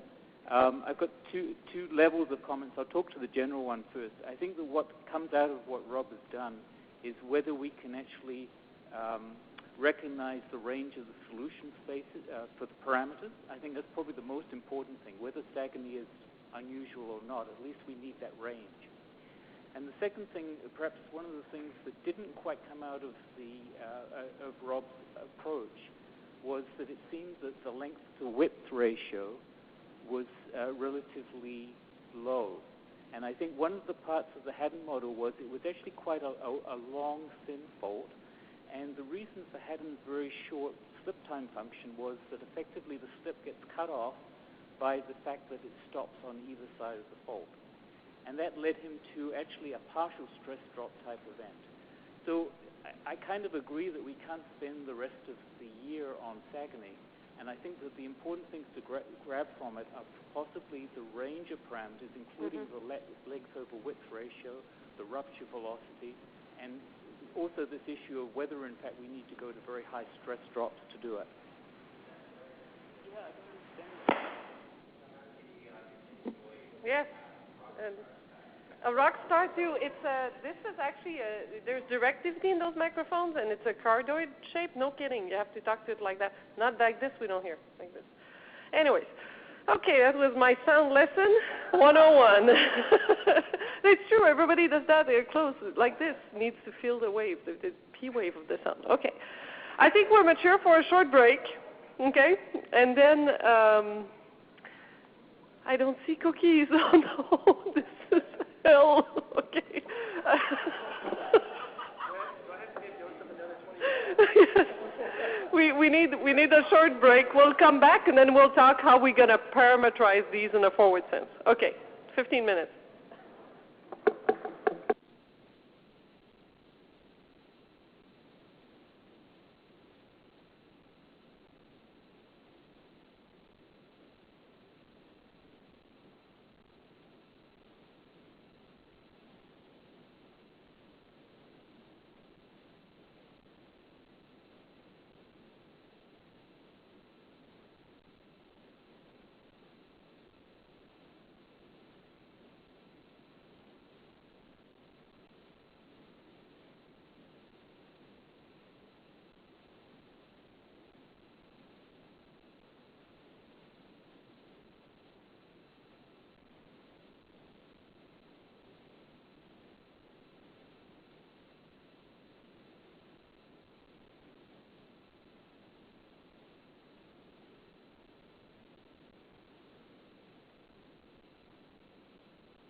I was up. Hello, everybody.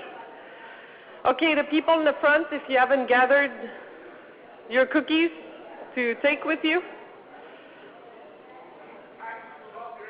Thank you for Rob Graves, $20 paid for the cookies for everyone. Sorry, people on the phone. These were fresh baked.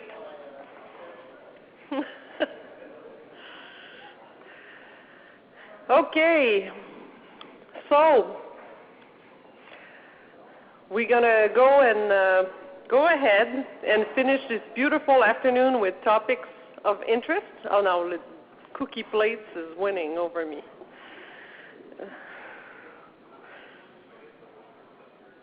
I'm sweeter than cookies. Look here.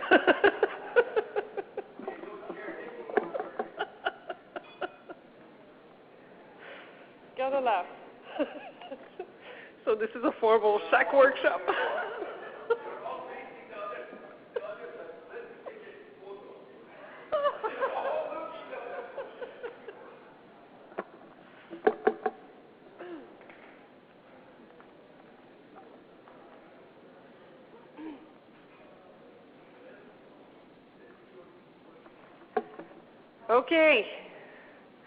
Okay, so now for the rest of the afternoon, we're going to focus on how we're going to deal with potential forward runs, okay?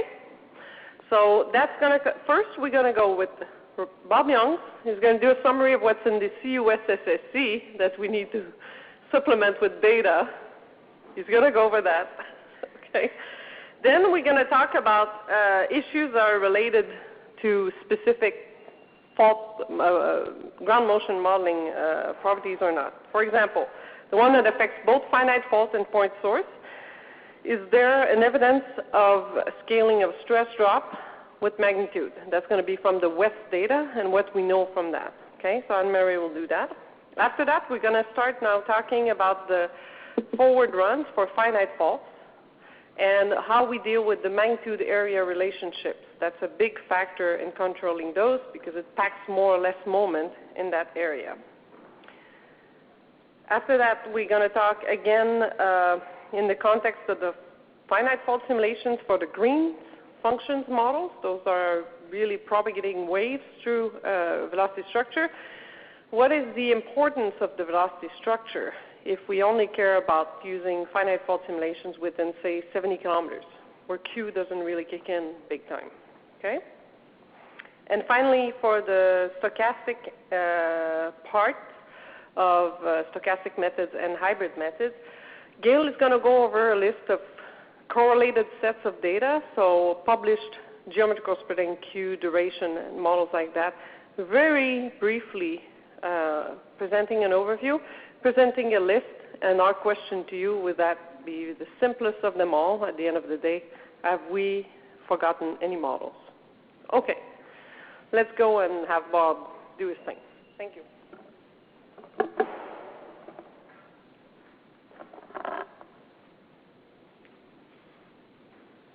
So I received from myself and others 3 questions. What is the range of magnitude fault mechanisms, depth, dip angles defined as hazard significant in the CUSSC model? What is covered by recorded ground motions versus what would be needed to be covered by the GMPEs? And which key subsets of magnitude fault mechanism depth should require forward simulations? So, I assume everyone here is intimately familiar with this model. It's only, I think, 8 volumes. Or is it 6? 6 volumes.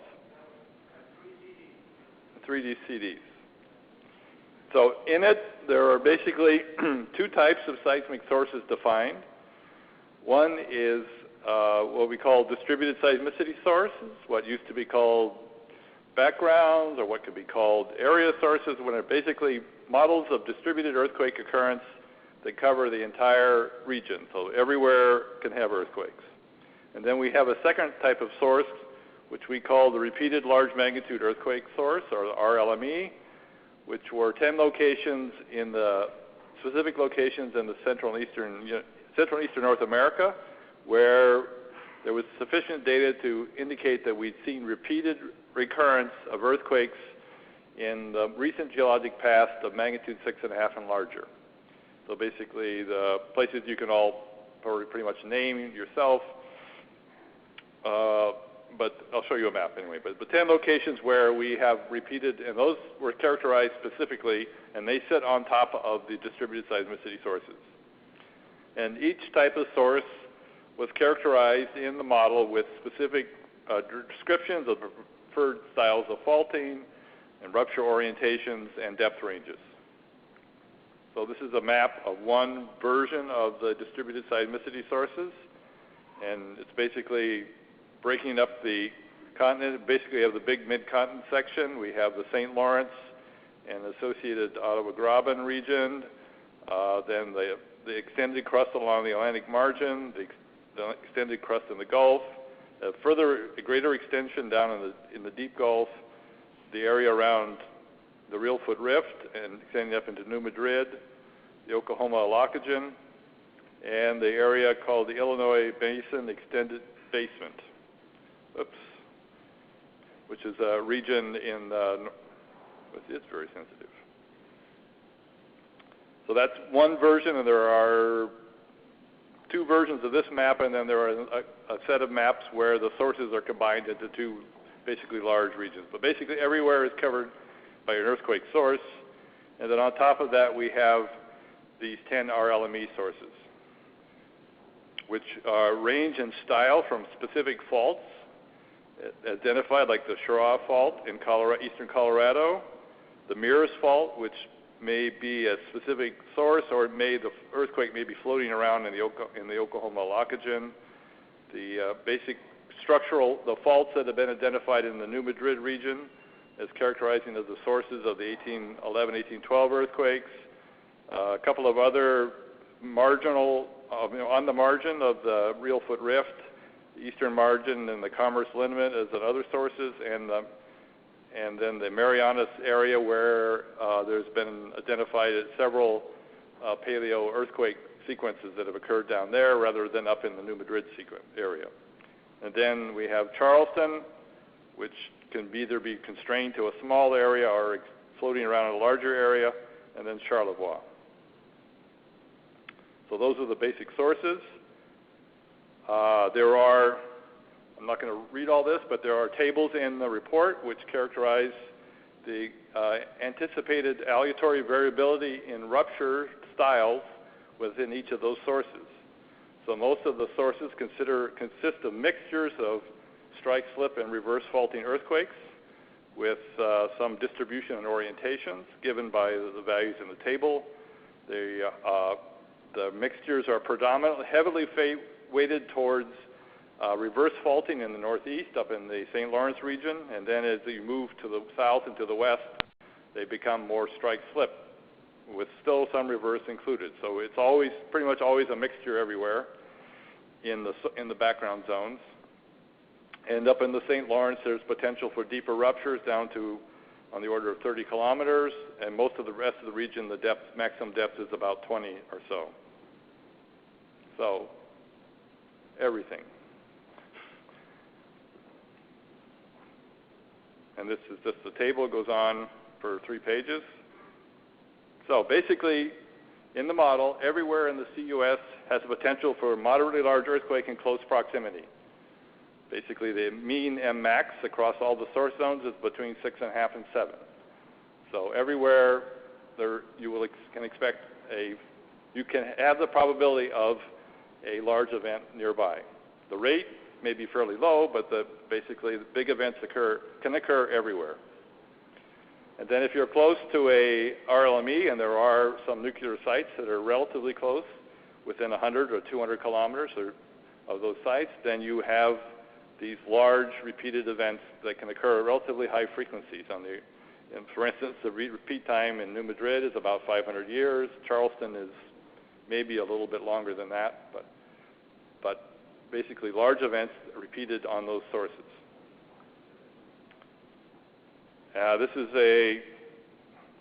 an example deaggregation. I took this off of a site where you can download off the website. I happen to be familiar with the site, but it's available publicly.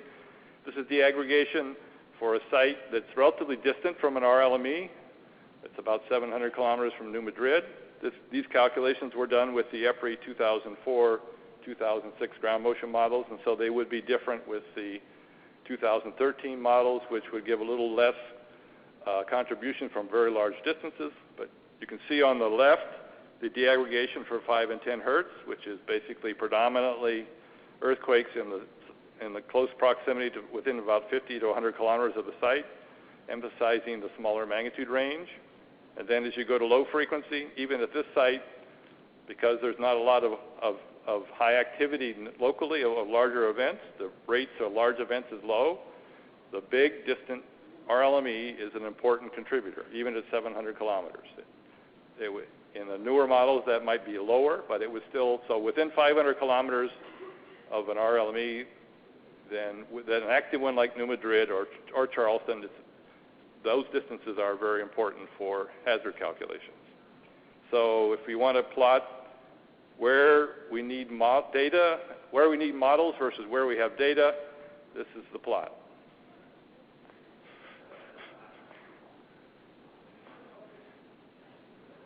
So that's pretty much my talk.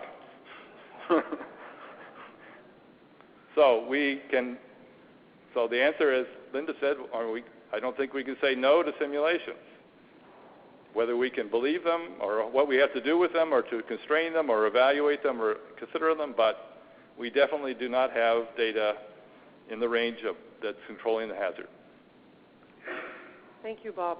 Let's see. One of those. Sorry. So we need sports simulations, whether they have to be point source or finite fault will be open to debate. I mean, a lot of this in this region can be done probably with point source analysis.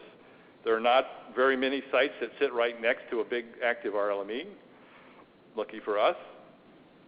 But some consideration of what big earthquakes do in close will be important to model, because ultimately the use of this will be at sites that might be closer to these. The other question they asked was about style of faulting. As I indicated, the characterization that it's in the source model is that we have a mixture of strike slip and reverse everywhere. Whether that's important, I have a tendency to believe it's probably not that important compared to the other uncertainties we have, and we certainly can see from active regions that the differences between reverse and strike slip are not that great, except maybe on top of the hanging wall. And we have models for the hanging wall. Even if we don't try to simulate it here, we can certainly import models that have been developed to deal with inputting hanging wall effects into our ultimate product. So it might be that we have to adjust those a little bit because the rupture sizes are smaller, but I think we can figure out how to do that.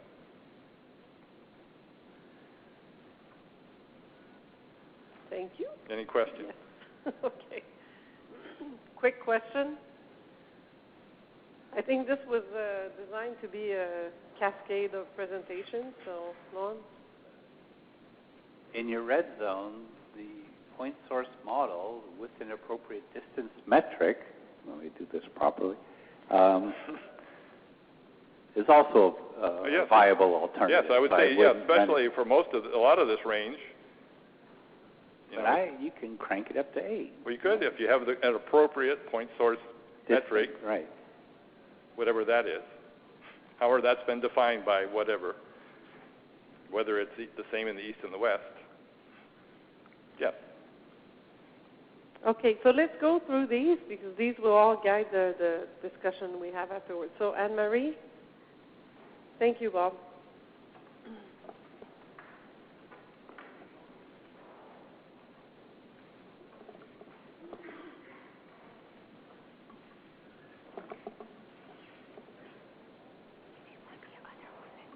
No, it's fine. Okay, so I didn't get any official questions, but I'm going to talk about stress drop in magnitude. This is close enough, right? So I'll address the question, I guess, of whether there's any dependence of stress drop on magnitude in ground motion data using the NGA West data and try to, I won't really extend it to NGA East, but that's what we have. So this is, just to start, this is a source model that I built with Tom Hanks. It's pretty much based on the stochastic method, very similar to SMSIM. And so for PGA on the left and PGV on the right as a function of magnitude at a fixed 10 kilometers R rupture distance. So the red dots are the event averaged recordings corrected to VS30, I have it down on the right, 620 meters per second. And then the black line is just the model that we fit by adjusting stress drop and kappa. And we can model, for both PGA and PGV, we can model this data quite well with a single stress drop. So that would indicate to us, from a ground motion perspective, that there's no need for a magnitude dependent or magnitude increasing stress drop to fit this data. I'm not going to talk about any of the other details of what we've done here or what we're taking away from this, but just to say that a magnitude independent stress drop seems to describe this NGA West 2 data well. These are just the event terms from our model for PGA on the top and PGV on the bottom. And they're magnitude independent and normally distributed. So again, the same thing, that we don't see any strong evidence for a magnitude dependent stress drop. Yeah.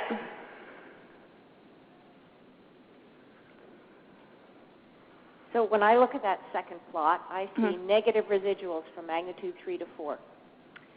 Yeah, in here there's, where are we? Right in here. Yeah, we overestimate the small magnitudes a little bit, but we can't really attribute that to stress drop because in that regime, it's much more dependent on kappa. So changing the stress drop won't affect that terribly. So I think that that's more attributable to sort of shortcomings in the way that we're either using kappa or the RBT theory. So you think the velocity is more sensitive to kappa than the acceleration? I think no, it's not necessarily more sensitive to kappa because the acceleration should be, it's higher frequency.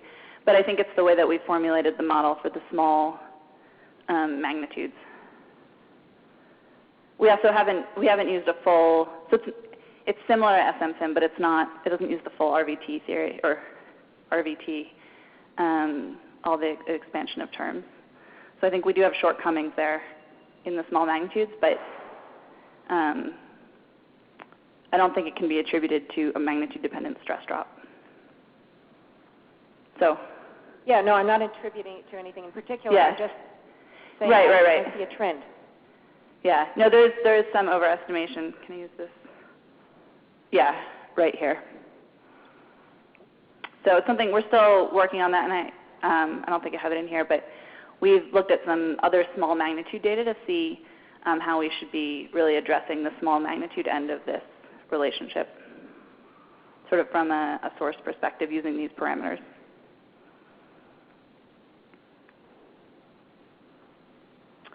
And I apologize, I guess, for not being here yesterday. I'm not sure exactly what Rob discussed using some of my sort of relationships for stress drops. I just wanted to mention this.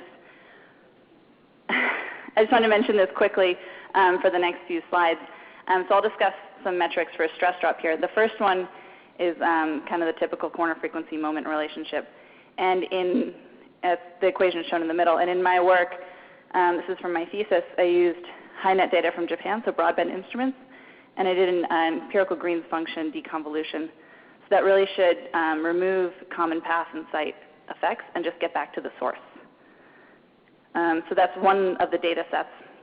And then the second subset is for the NGA West 2 data, where I did an ARMS stress drop. Sorry, it shouldn't say Japan. That was from some other stuff. But for the NGA West 2 database, I used the RES intensity. And there it does have a 1 over R geometrical spreading inherent in that, and there's no site correction. So I think there was some discussion about whether the geometrical spreading could trade off. And in the RES intensity, it certainly could. But in the top one, which I'll show next, it shouldn't because that's a real source spectra, a deconvolution for the source spectra. This is what I was talking about, the EGF deconvolution for stress drop. And this is from 3 sequences in Japan and also some broadband data from Hector Mine, Parkfield, and Wells as a function of magnitude. So there isn't a clear dependence of magnitude. And I showed, this is the same data I think that Rob maybe showed yesterday. Yeah, with that, and it's a different plot, but it's the same data with the dependence on depth. So these should be real source stress drops. Yeah, John? No, I guess you need a microphone.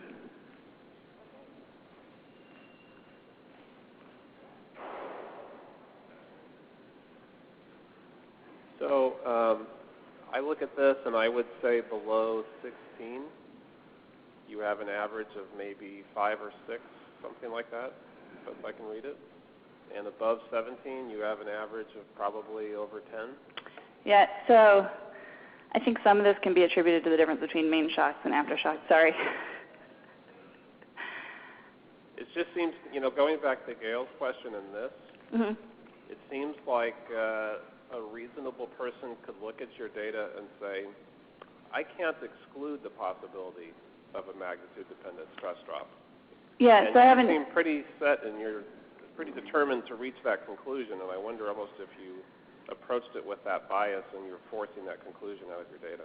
Yeah, I have lots of other plots with actual line fits and stuff like that, and you can't exclude it at some level of confidence, but it's not very strong evidence because of the scatter in the data. There's not strong evidence for a magnitude-dependent stress drop. And I think some of this, like I said, can be attributed to main shocks potentially having higher stress drop than, and again, these are these on-fault aftershocks that would be classified as class 2 in the NGA West 2 sort of lexicon. So are you saying that all the data points to the left, they're not Yeah. all aftershocks? Some of them are. These are all aftershocks of these 6 main shocks. They all are. Yeah. So these are 6 sort of pretty typical main shock aftershock sequences where these aftershocks are occurring in very close proximity and within a few days to several weeks after. Yeah. But using NGA West 2, there's plenty of main shock small magnitudes, right? Yep. Is that what this is? All right, I'll just skip to this one. So this is the other metric for stress drop. That's an ARMS REF-based stress drop. So like I did mention, this has an inherent 1 over R geometrical spreading in it. So there could be trade-offs now. This one shouldn't have any path or site effects in it, but this could have trade-offs there. So this is from magnitude 4.5 to about 6.7 because that's where this assumption for the ARMS stress drop holds. And so the ones that are circled in black are classified as class 1 in the NGA West 2 database. And I just colored them by depth because I was making these plots at the same time as the other ones. So you can see that some of the deeper ones are falling sort of at the top of the plot. But I won't address that too much more than what's here. So yeah, there are some small events that are class 1, but on average the class 1s tend to have higher stress drop by about, I think, 30%. But here, maybe this is a slightly more convincing plot that there's no magnitude dependence of the stress drop yeah.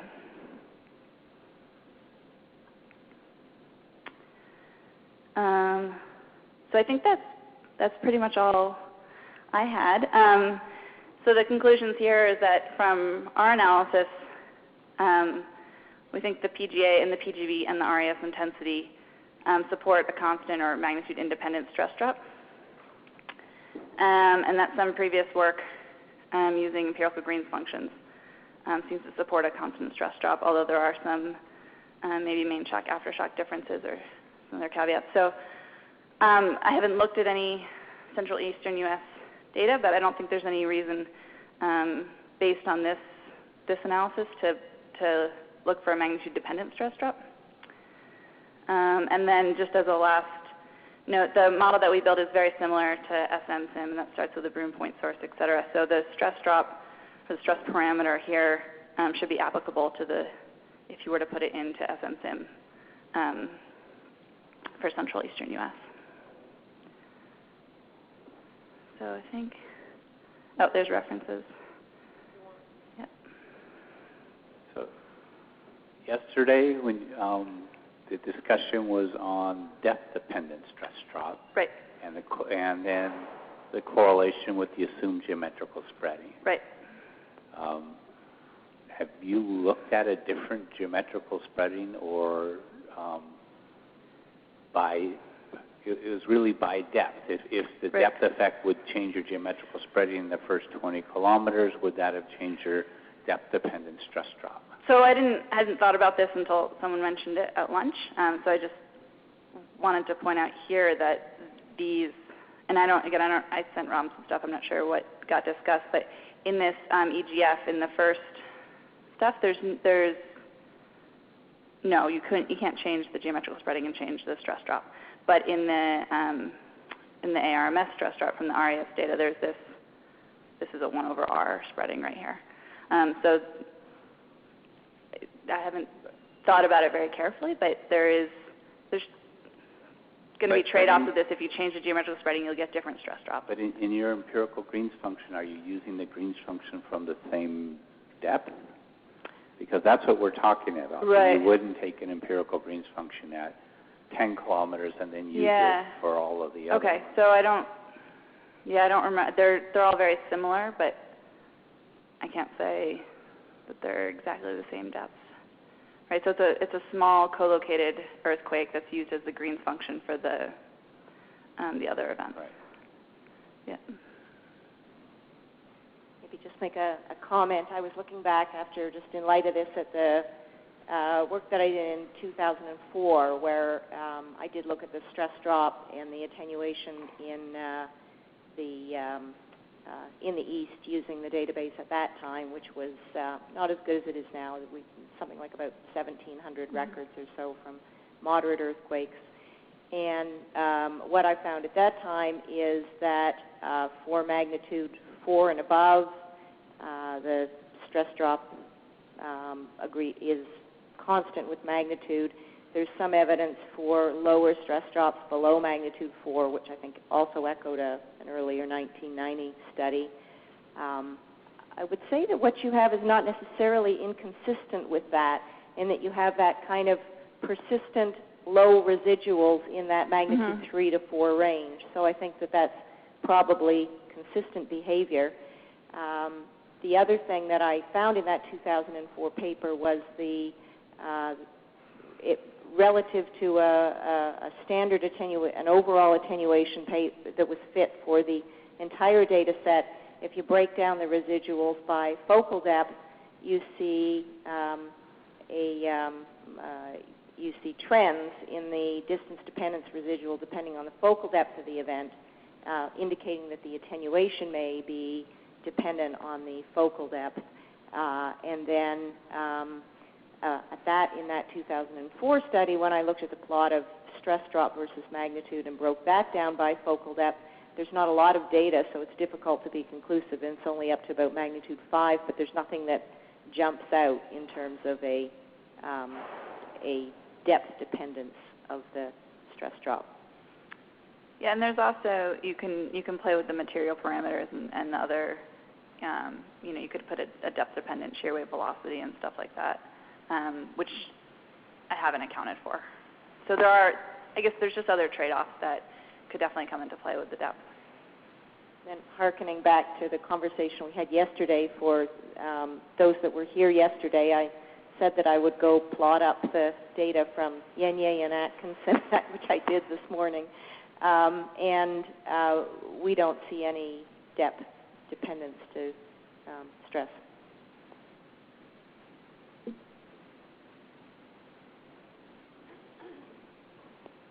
Thank you very much. Thanks. Thank you for coming back. Oh, yeah. Okay. Next up,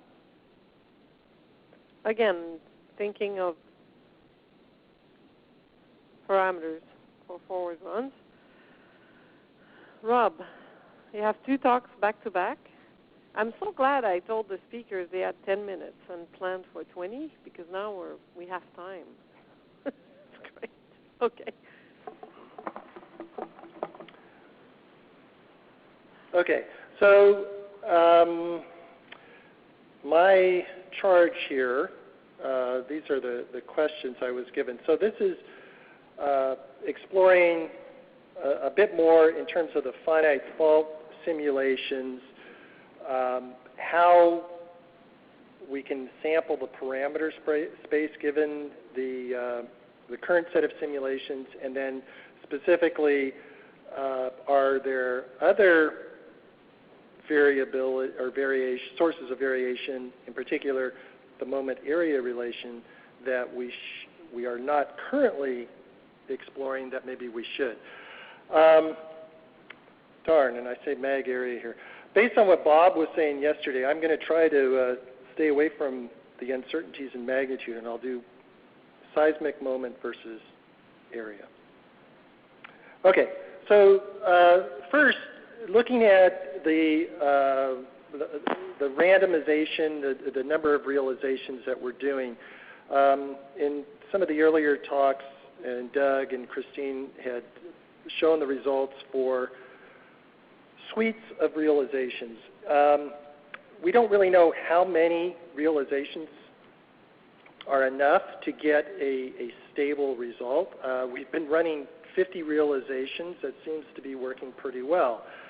Now, in many of these methodologies, there are stochastic or random components, and it varies from method to method. So primarily, in terms of the full or more deterministic methodologies, that has to do with the slip distribution, the rupture speed, the rise time, kind of those gross kinematic features.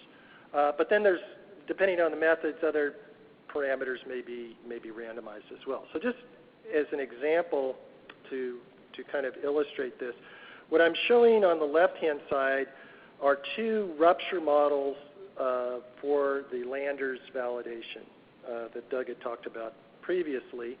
And so there's some common features among all the realizations. They all have the same dimensions, the same strike and dip, the hypocenter is in the same place. But then each individual realization will have a different slip distribution, for example, and that's shown by the red. Red is high slip, the yellow and white areas are low slip. The hypocenter is located in this area. The black lines here are actual rupture front contours, and you can see there's quite a bit of complexity here, reflecting another stochastic component. So these 2 slip distributions were picked from that suite of 50.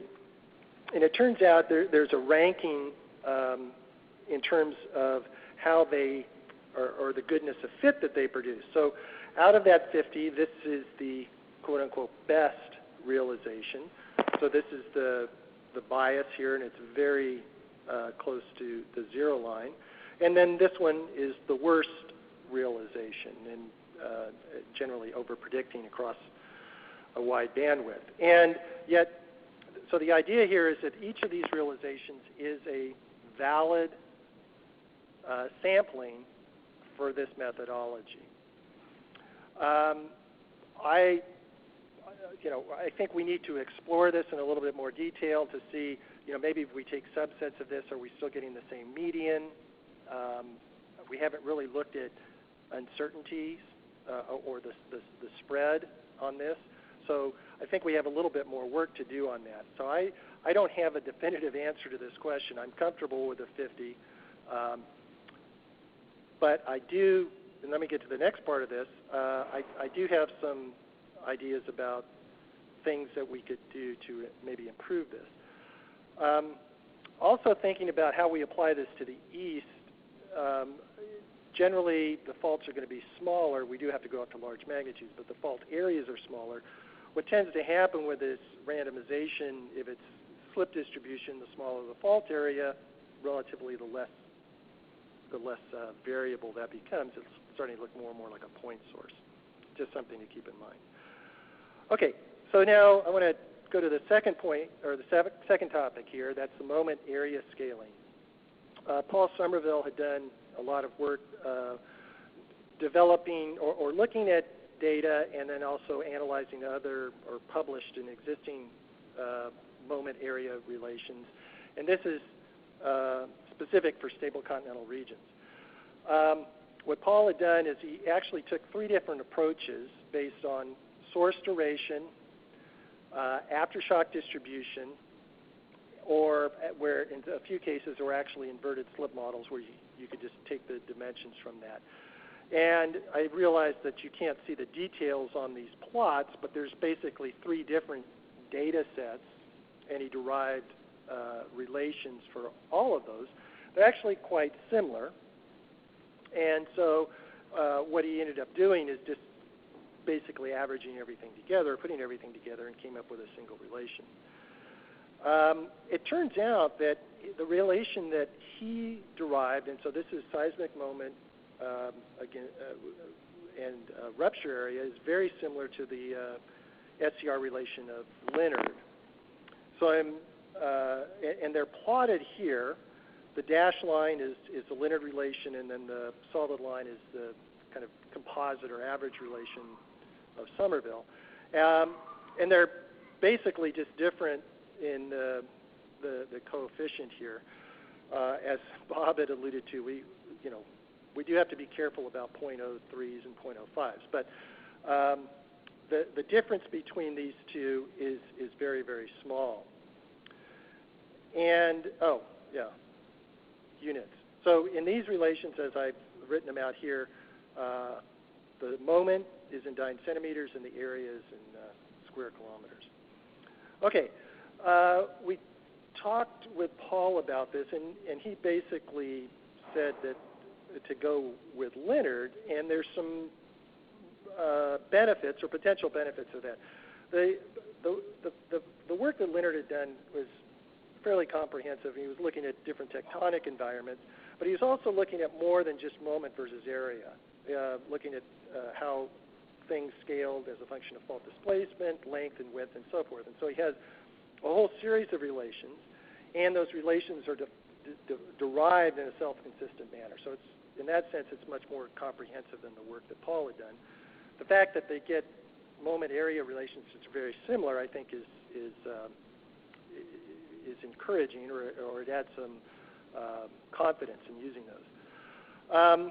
The other thing is that Leonard does actually provide some uncertainty estimates. So these are, it's basically the same moment versus area, but I've just written it in 2 different ways, and then taken his uncertainty estimates. Unfortunately, it doesn't describe in his paper exactly what those uncertainty estimates mean. I don't know if they're like 1 sigma or something like that. Maybe that's something we need to look at. But if you just take his values as indicated by these plus and minus values, for a given seismic moment, this is about plus or minus 25% change in area. So it's not trivial.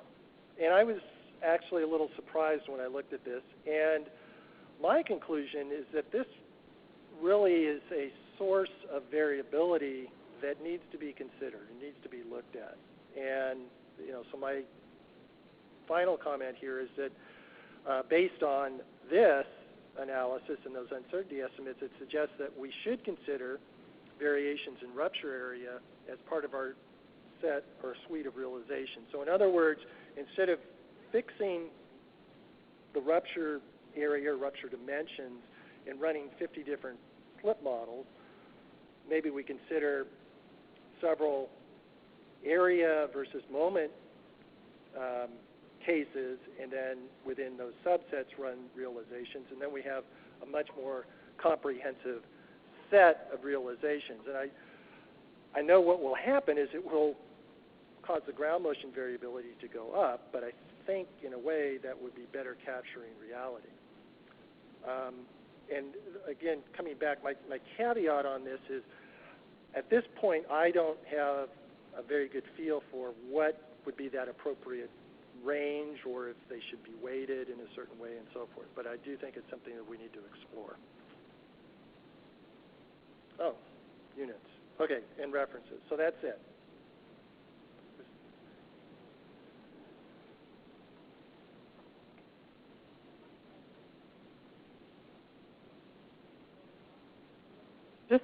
Just to clarify, moment area has to be calibrated with the models, right? So that's something you do as part of the validation as well, in a forward sense that it might not correspond to real events that have been observed with coming from a geology study of faults, for example. So we have to keep that in that perspective. It's for the purpose of simulation.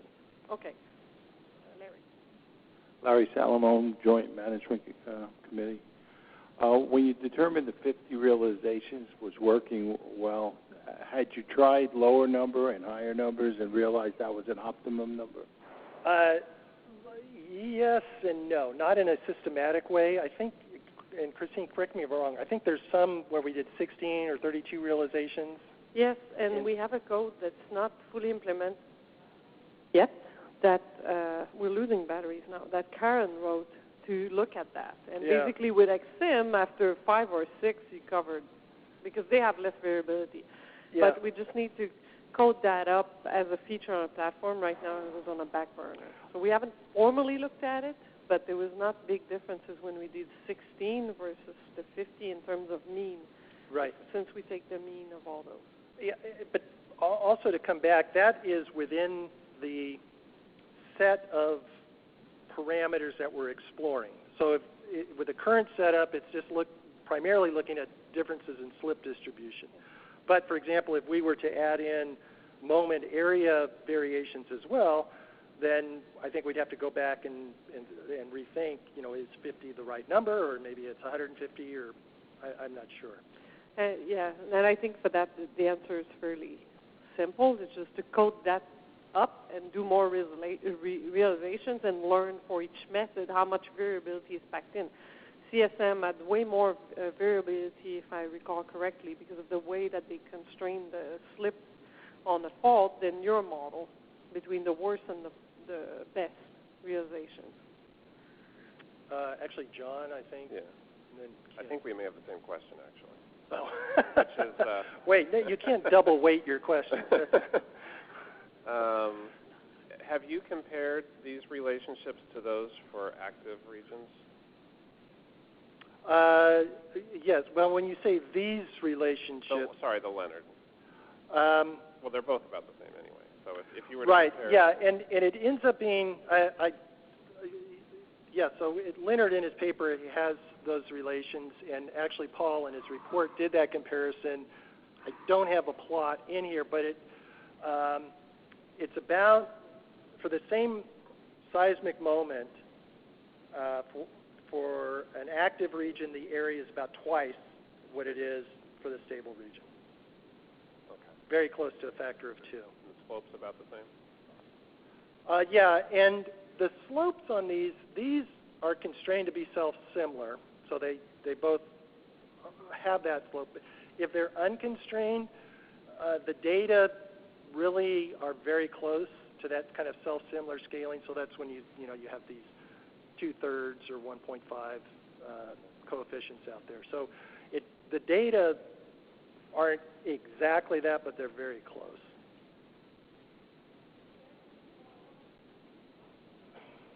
I have one question.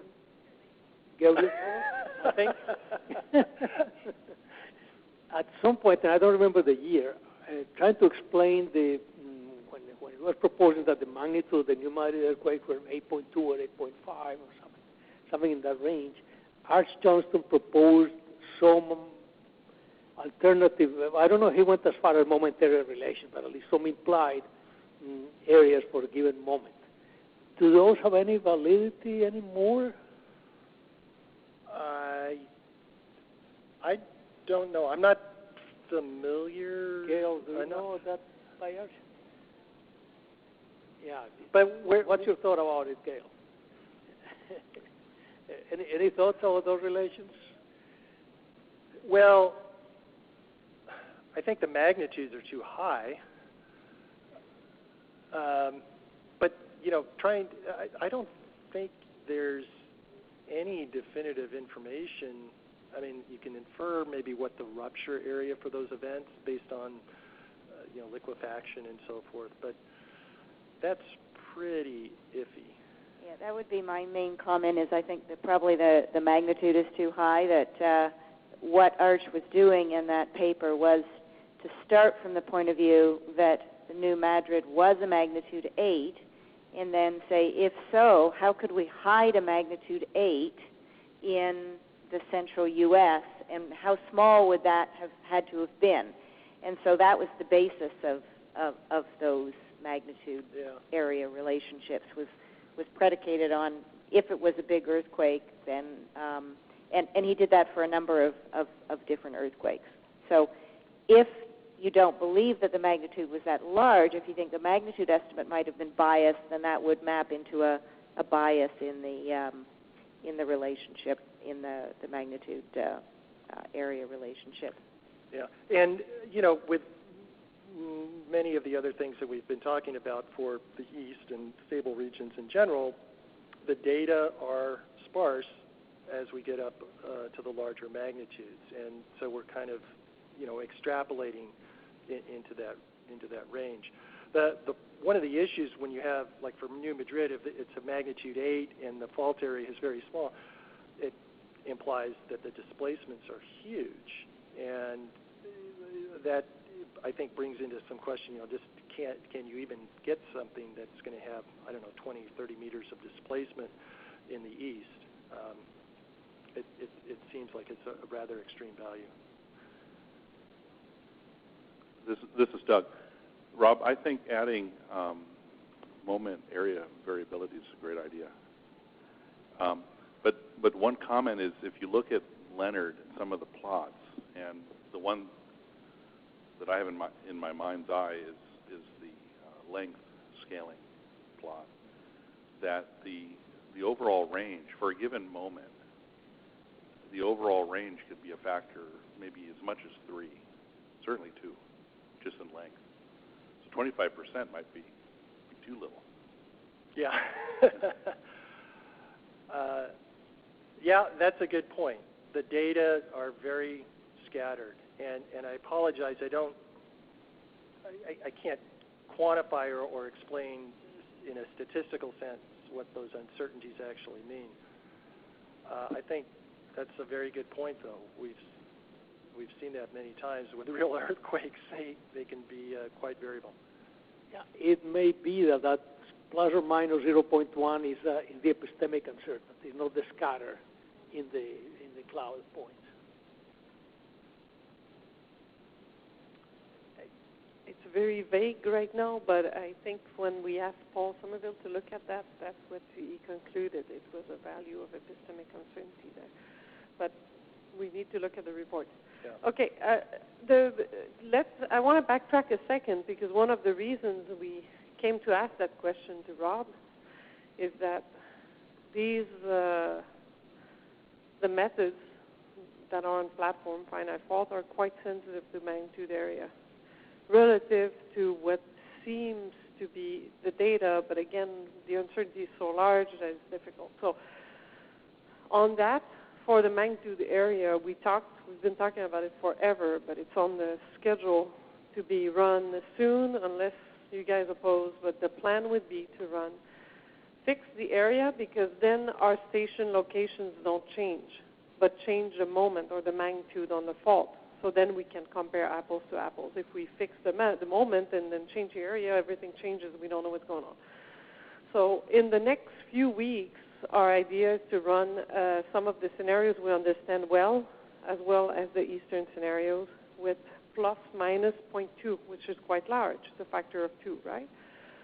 In magnitude, keeping the same area. And it gave us an idea a little bit of how sensitive these methods are, and some are more sensitive than others because of the way they pack the moment on there. So that's our proposal for kind of trying to capture that a little bit, and at least making sure that Norm is grimacing, so he's what? You want to talk on that? He's going to need a microphone. He needs a mic, yes. I had to just stand up for a bit, but I don't think you're going to get anything very useful out of that exercise other than a very large range of ground motions, and you throw up your hands. We ran something like that back in Yucca Mountain in the late 90s, doing the exact same thing. Let's keep it the same dimension, just change the moment, and the numbers scaled tremendously up and down, and then we just sat there and said, okay, now what do you do? So I think the answer is pretty simple. You're going to double the moment. You're going to double the ground motions the way those things are set up pretty much. There'll be some changes in part of the stochastic part. Yeah, because of moving the corner. But I don't... So for the hybrid methods, I thought we would learn something from that, no? Yeah, it's... with the hybrid methods, once you get at the higher frequencies, it's well, then we kind can of like a stochastic approach, and it's not that sensitive to the total moment. So but when you put them together, how much of that is going to change? I'd be curious to see that from a hybrid method. But okay. I think you're back to Gail's question. What's the value in doing these runs right now? Okay. Because I'm not sure that's going to help you too much in terms of what we're trying to understand. So in terms of what we've discussed before, and one proposal is to use what we know from these methods of how they scale with magnitude and use them in a relative sense. This is consistent with the proposal from the review panel because we need to go to 8.2, right? And in the West, you have constrained the magnitude scaling. Without any proof of anything, most likely it's, we have this, we know it can go in the way that it goes in the West. And that would be a way to allow us to extrapolate to larger magnitude using these methods for the scaling in a relative sense to extend our empirical data, our recorded data sets. So that could be our proposal of using the finite fault for how they scale.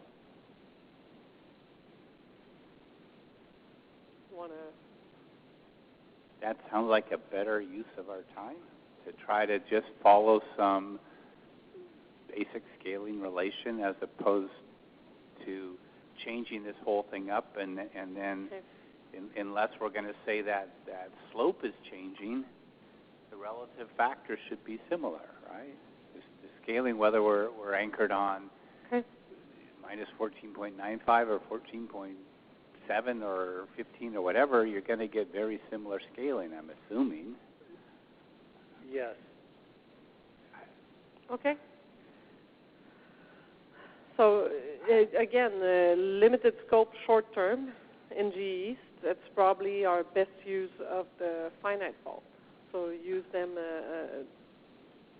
from what we know from their scaling in the West and use the scaling as in a relative sense, not in absolute values of ground motion, but in terms of scaling. I think that's a better use. I don't know.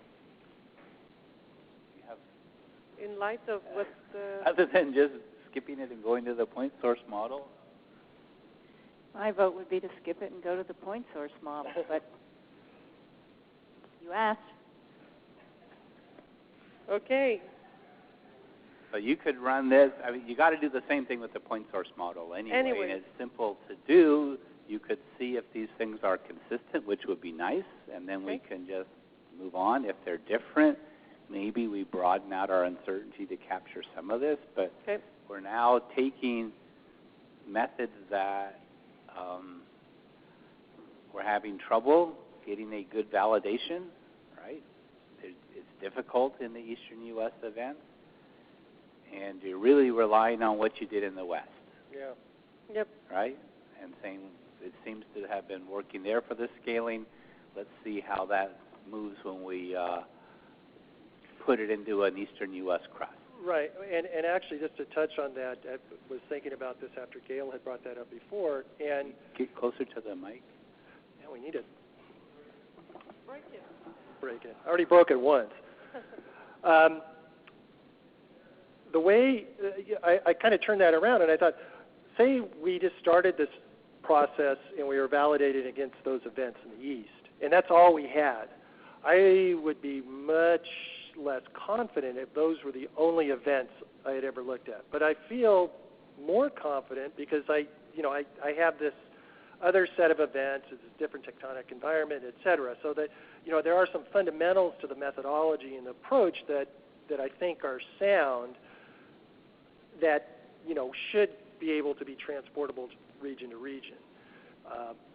But I think you're right that the uncertainties when we go to the east, if we just looked at that in and of itself, they're very large. And maybe that's kind of the difference in approach. I think that's kind of what I sense from Gail is that, boy, if you just take that set, those three events, and you look at them objectively, it doesn't look great. It doesn't look good. Looks bad. Crappy, that was the word. I'm sorry, I don't speak Canadian. Sketchy is the word we used yesterday. Sketchy, iffy, all those words is Gail's. Yeah. Okay, so let's plow through and go ahead. So the other question we asked you to look at is how sensitive the finite fault simulations are to a specific velocity structure. So that's really the Green's function. And because if we do use the finite fault simulations for scaling, should we consider multiple medium definition or not? Or is it that important if we look at close distance? Yeah, so this is looking at the importance or the effect of the velocity structure in the near source region, which we've kind of defined as being 70 kilometers. And so the two questions here, what are the technical bases considered in the development of the crustal models for the finite fault simulations, and then how important is that particular selection or that selection of a particular model when we're looking at these distances, and the importance is kind of in terms of their impact on ground motions. Okay, so just a little bit of background. For those of you that were here yesterday, you saw some of these plots. This is taken from the report of Jennifer Dreiling and Walter Mooney. And this is looking at, on the left, these are profiles from the region Central North America. So this is actually the largest region. Each of the black lines on this is an individual profile. The red dash line is kind of the representative profile.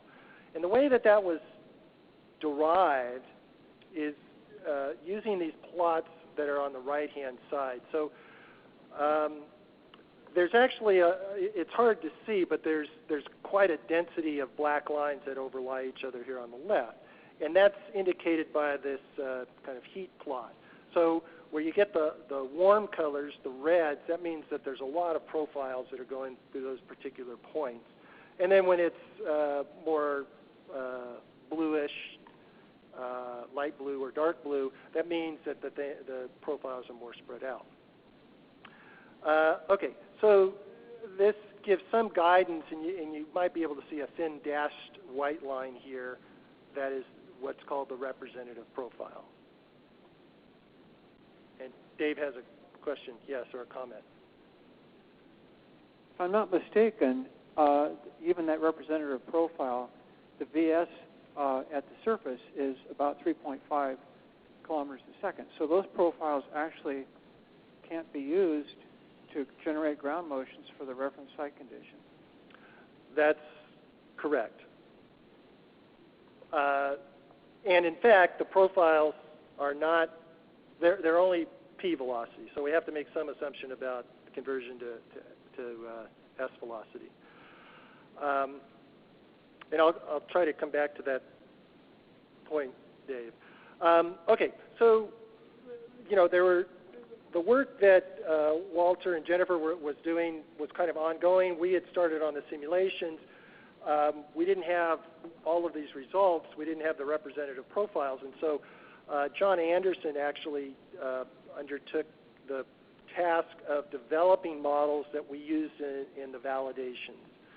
And this incorporated some of the preliminary information that we had from the regionalization group, and then other sources of information. And I don't know if John's still on the line, but he could provide the details of that. He actually developed two models, 1 and 2, VMSAVE1 and VMSAVE2. The main difference between those models is the depth of the MOHO. So what I'm showing here in this heavy magenta line is the VMSAVE1 model. This is what we used for the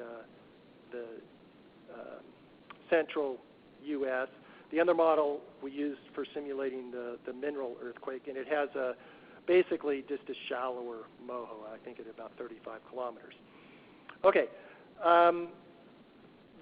so these models have some different characteristics from the regionalization profiles. So first of all, there's this taper starting at about around 5 kilometers or a little deeper in the near surface.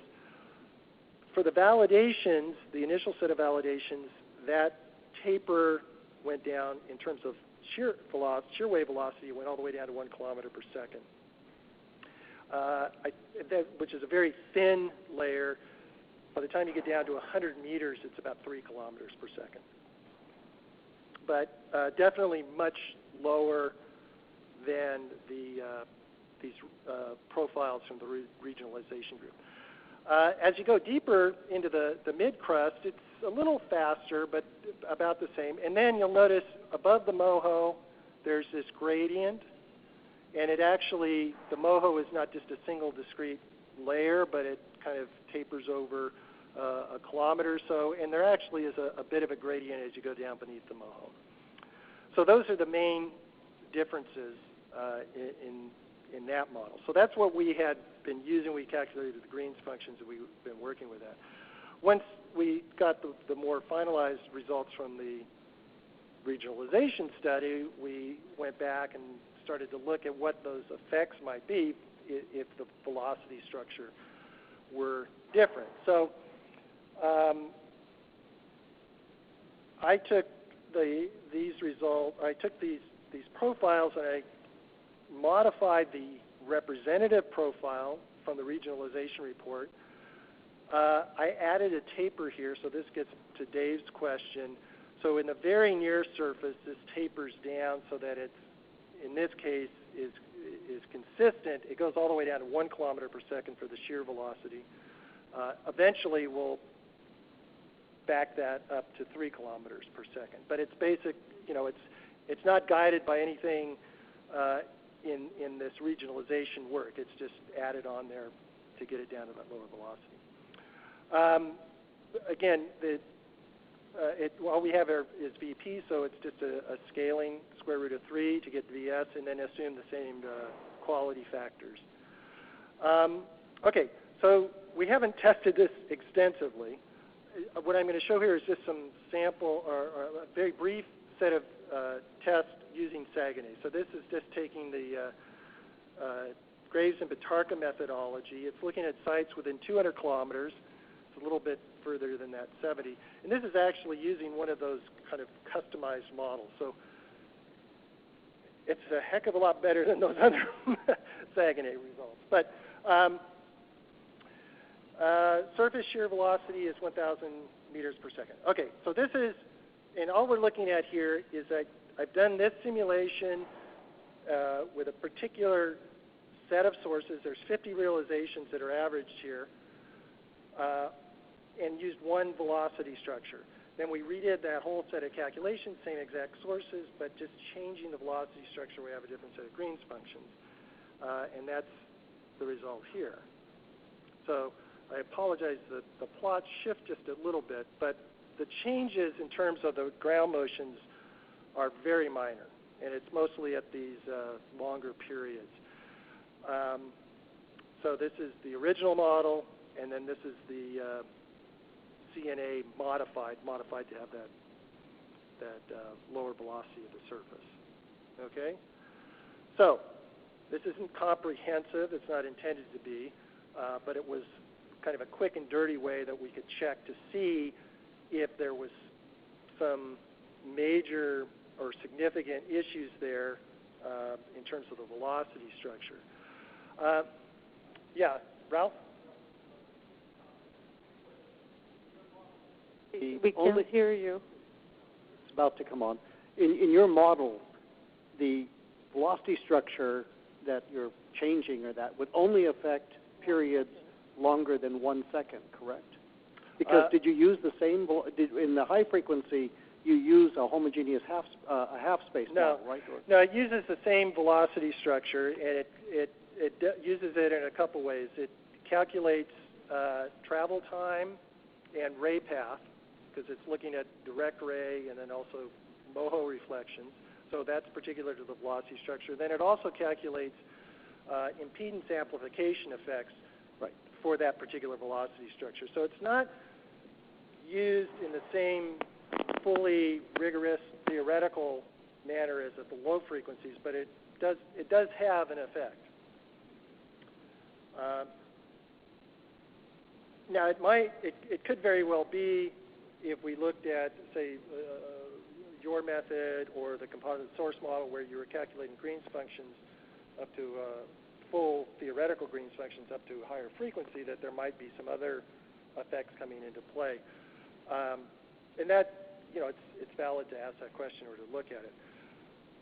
Again, this was kind of just a quick and dirty way of looking at this. It is consistent, I'll say, with the sensitivity tests that were done as part of the regionalization report. So they looked at some perturbations to their velocity structures and calculated responses, and I think those were on the order of 20 or 30% at most. And in some sense, my last bullet here is that it is consistent to some extent with the expectation. When we're in close to the source, the source becomes relatively more important. As long as we have the gross features of the velocity structure in there, getting the right impedance, say, as we're, ways are traveling up through that stack, the details are not going to be that important. So, yeah, that's my last slide. So again, the indication here, it's not comprehensive, but the indication is that the set of validations that we've run with this preliminary velocity structure are consistent with what we're getting with this representative model from the regionalization, and the inference from that is that in close, within 70 kilometers, the sensitivity to the particulars of the velocity structure are not going to be that significant. For your model? Yes. Okay. Yeah. Thank you. Thank you. I'm looking for a really specific recommendation, and that is for the finite fault simulations, you keep using your preliminary velocity model. Is that what you're concluding? I would, well, yeah. So there, as we move forward, we do need to make the one modification to go to 3,000 meters per second at the surface. Why? Yeah, why? Well, she's saying that's our reference, but we have to adjust all the other data.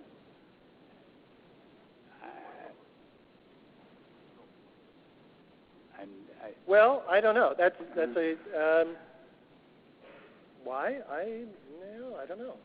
I mean, if we ran, yeah.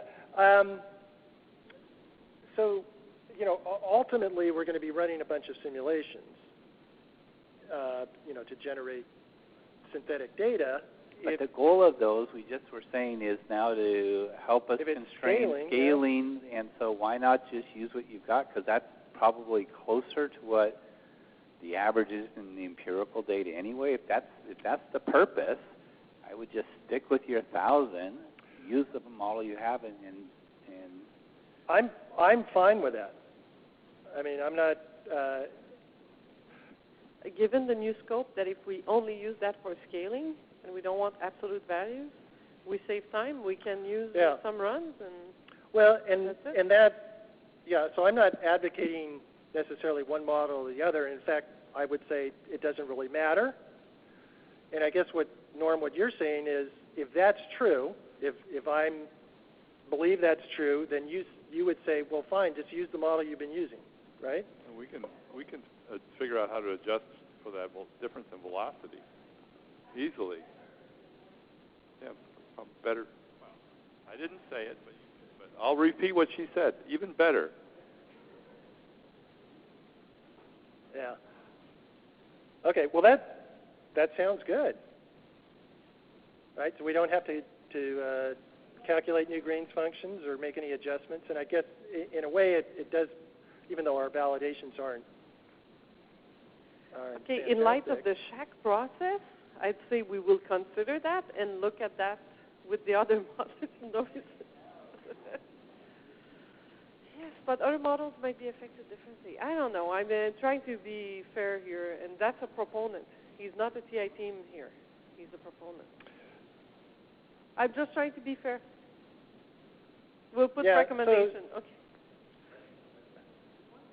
No, yeah, let's take it outside. Part of this is we have to make decisions and move forward. So we're out of time futzing around. So is there anyone out here who sees a reason why we shouldn't be using the current model with its Green's functions, although they're calibrated to 1,000 meters per second, for trying to get simulations to help control scaling in large magnitude for the Fourier amplitude spectrum? So we got one objection.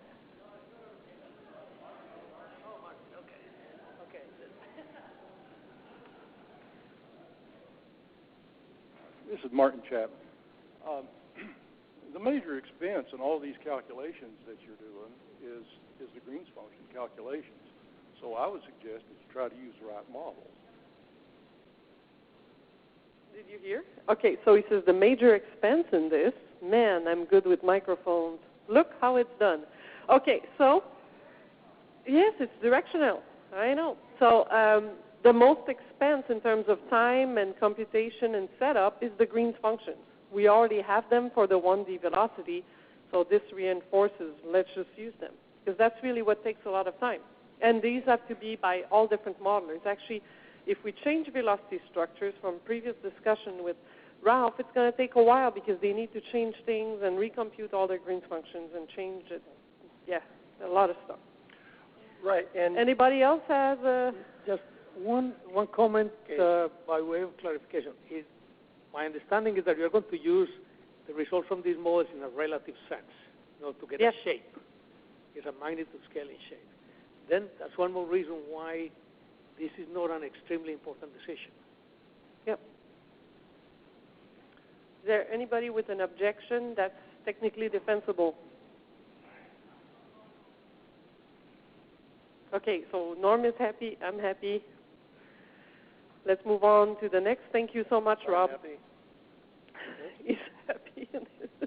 He's frowning. Yes? Oh, John Anderson has a comment? He's not happy. Okay, so Garrett? Or I don't know. I think it's a different guy. Can you unmute the phones, please? And we're going to try to have John Anderson talk. John, talk to us so we know you're... Yeah, I'm here. Okay, talk to us. Oh, okay. Well, I think that as we heard yesterday some comments that there could be effects of geometrical spreading from differences in the velocity model as a function of depth, and so some of these differences between the model based on more data and the one that I put together might possibly have an effect in that case. And the way I understand it, the comparison that Rob has is based on Green's functions that are really only for very long periods, and then just a stochastic model at higher frequencies. If the composite source model were among the models that were actually being used there, I would expect that might have a much bigger effect on the results than what Rob showed for the model that he's using. But then maybe since we're only using stochastic models at the high frequencies, it doesn't matter. Yes. I think you summarized that very well. Okay, thank you, John. Anybody else wants to react? Okay, we can mute the phone feed. Okay, the last topic of the day for presentations is Gail is going to go over a summary in 10 minutes of available correlated sets of geometrical spreading, Q, duration, and then at the end we want to get feedback from you. Are we missing a big one that's not already captured by other models? And then we'll talk about what we should do in terms of defining the specific of the point source simulations, magnitude range cases, same for the finite fault. So think about that in the background while you pay attention to Gail. We know for forward simulations we're going to need attenuation models that will include geometric spreading and anelastic attenuation to describe overall how quickly the ground motion amplitudes are decaying with distance. Just a couple of notes on that. Typically, geometric spreading is assumed to be independent of frequency, but it's not always necessarily so, but most of the models have that built into it. Whereas the anelastic attenuation, which is inversely proportional to Q, is frequency dependent.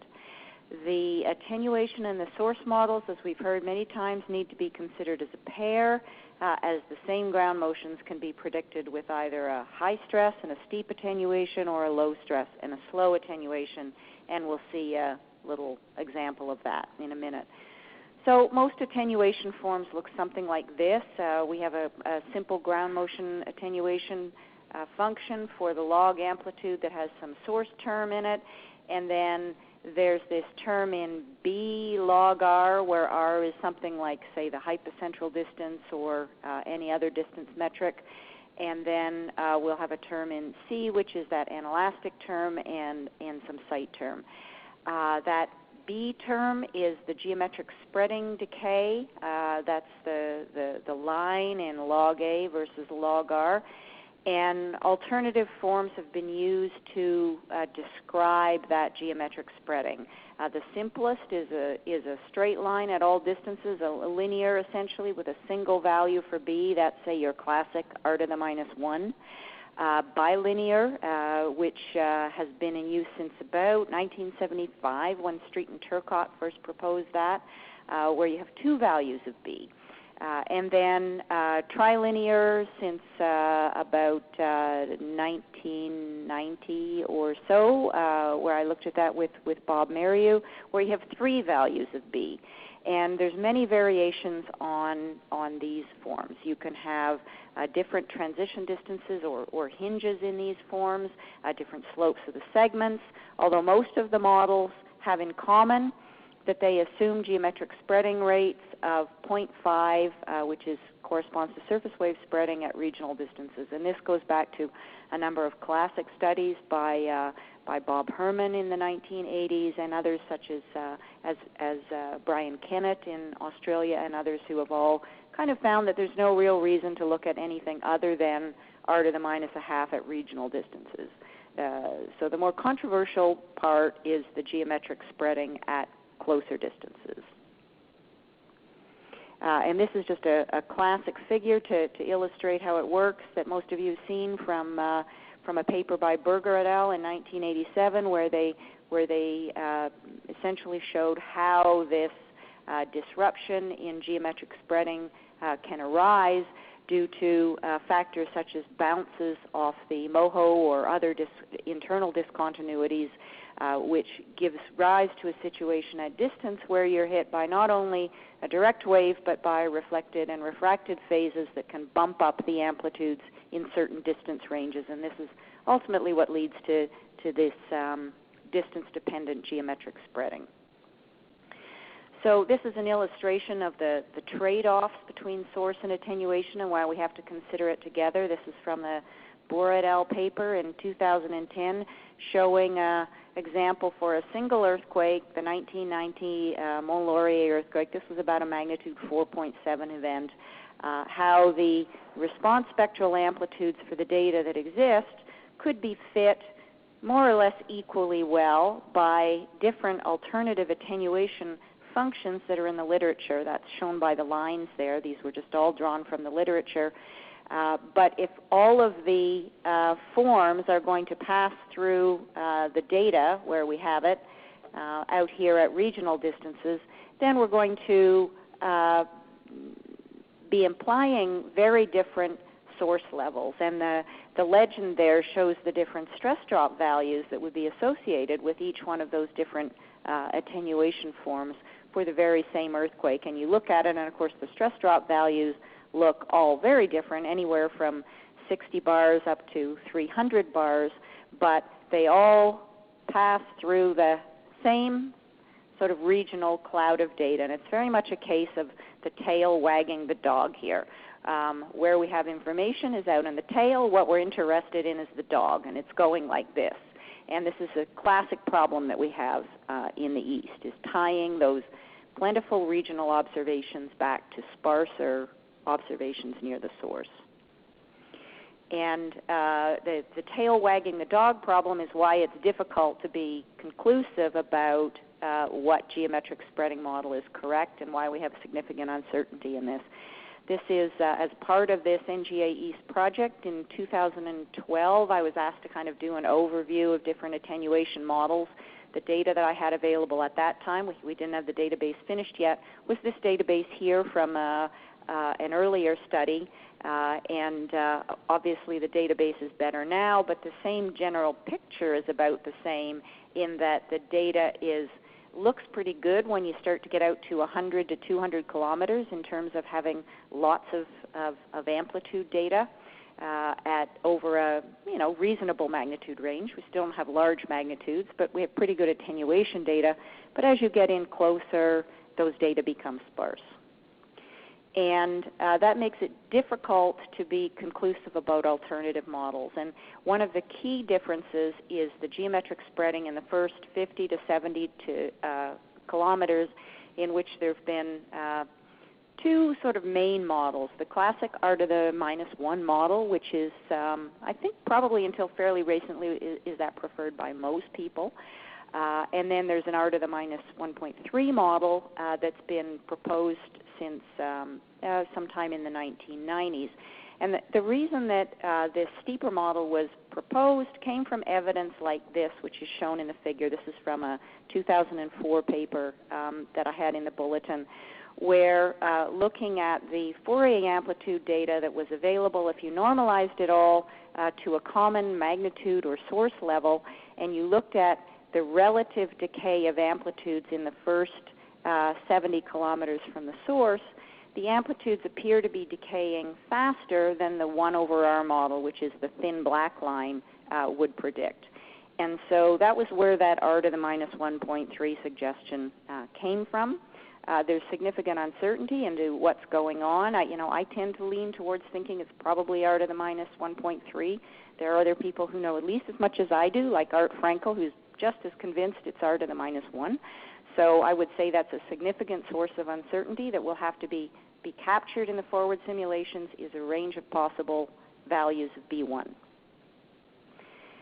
I did a little exercise, and I'm just going to skip over it really quickly because I know we're short on time, to look at whether we can use the existing data to say whether one model or another, bilinear, trilinear, linear, fits the data better. And I'll just skip over this very quickly. It's in a 2012 paper in Seismological Research Letters if you're interested in looking at it in more detail. But essentially I started with the classic Street et al. Model, which is a bilinear model, and then I looked at other alternatives that we've looked at in the meantime, ending up with the Boatwright and Seekins model of 2011.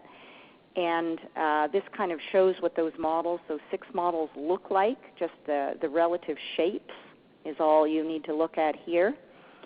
And then I tried to evaluate how well they could fit the Eastern data by correcting all of the data to a common site condition using what we had at that time, which was NGA West 1.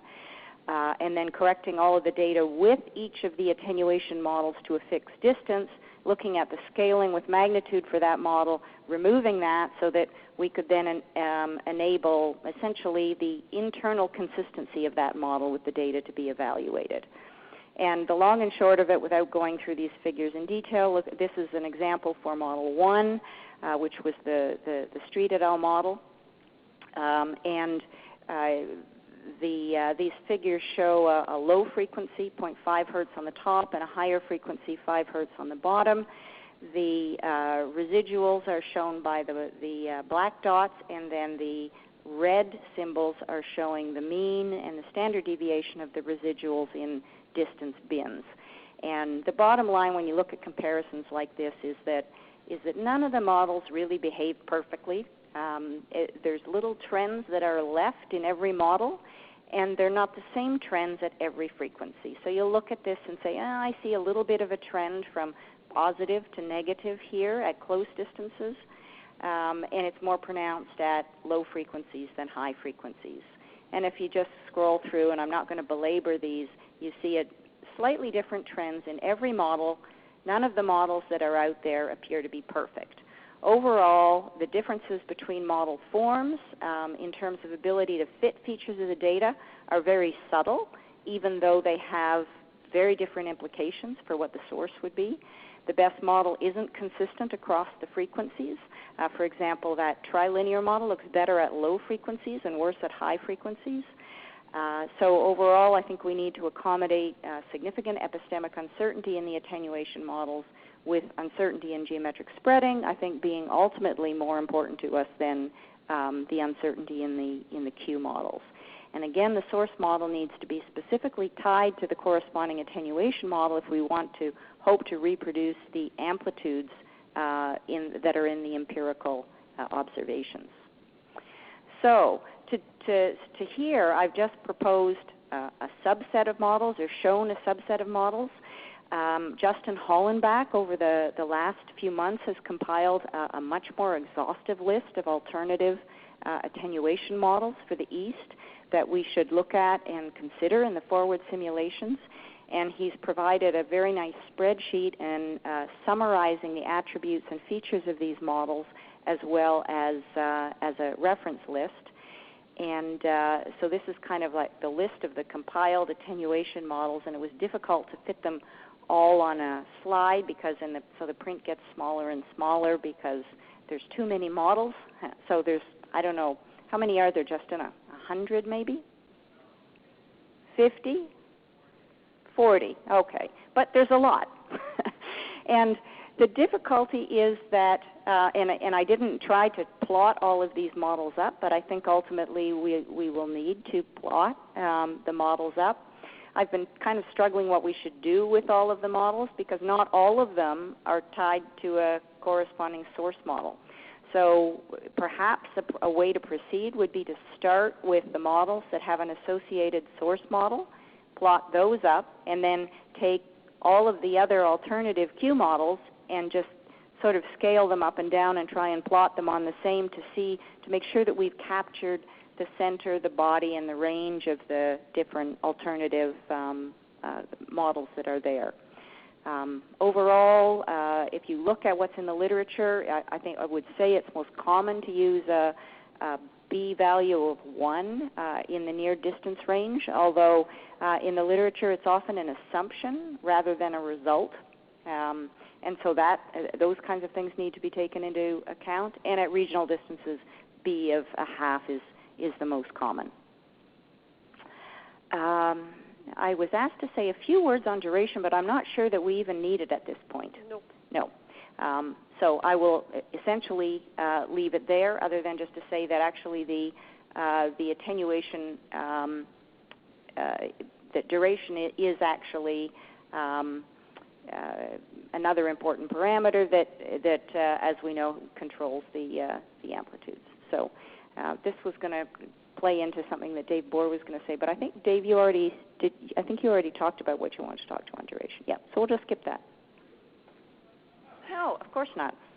You showed the Bohr-Thompson duration model and all of its glories, and Oh, man, you're good. Duration. Who would have guessed? Okay, questions, Gail? One question, Gail. At what frequency do you see the transition from the 1 over R that you say is good, better at high frequencies to the 1 over R to the 1.5 or something? The lower frequencies show a more pronounced, steeper than 1 over R trend. Okay, and what is the transition between lower and higher? Around 2 hertz. Okay, thank you. Okay. Yes.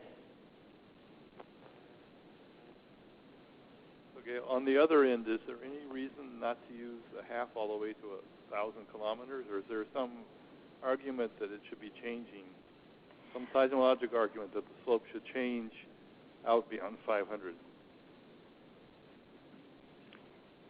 I would just leave it at a half all the way out to 1,000. I don't think that we can, that the data aren't good past 500 kilometers. They're just too noisy.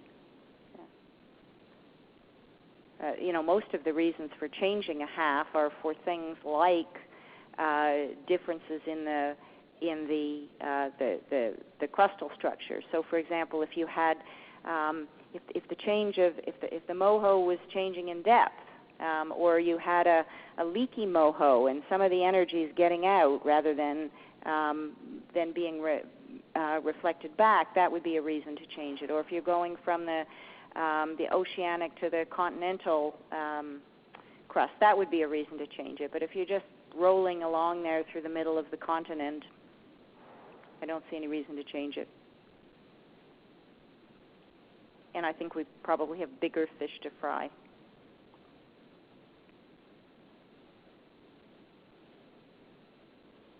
Bob is ready to fry some stuff. I think Doug has a question. Oh, I didn't even see.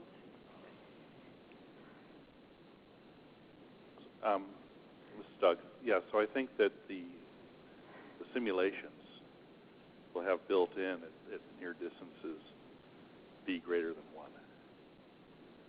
And that simply comes about from layered structure above the source. Yes, that's true. If we're doing the finite fault simulations, they will, the geometric spreading will come in directly through the crustal structure. And it will be greater than 1. It will be greater than 1, yes.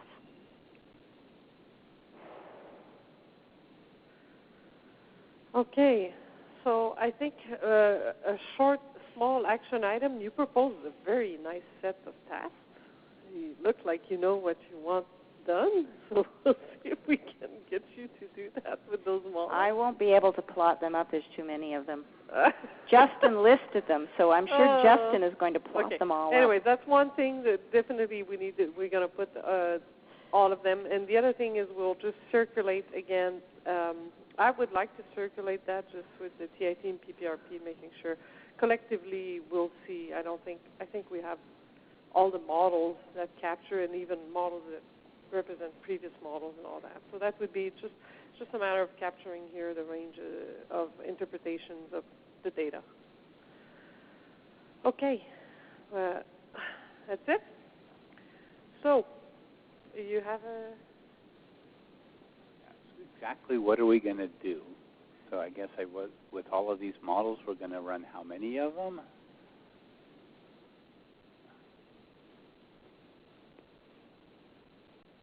So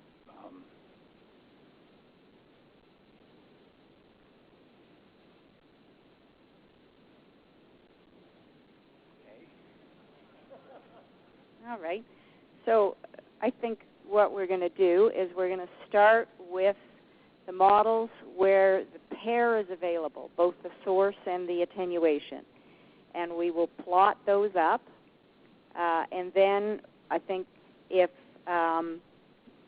Justin then takes his larger list and goes through and sees are there any variations that are not captured by the ones that are available as a pair that should be added in to give additional epistemic uncertainty in the actual attenuation rates.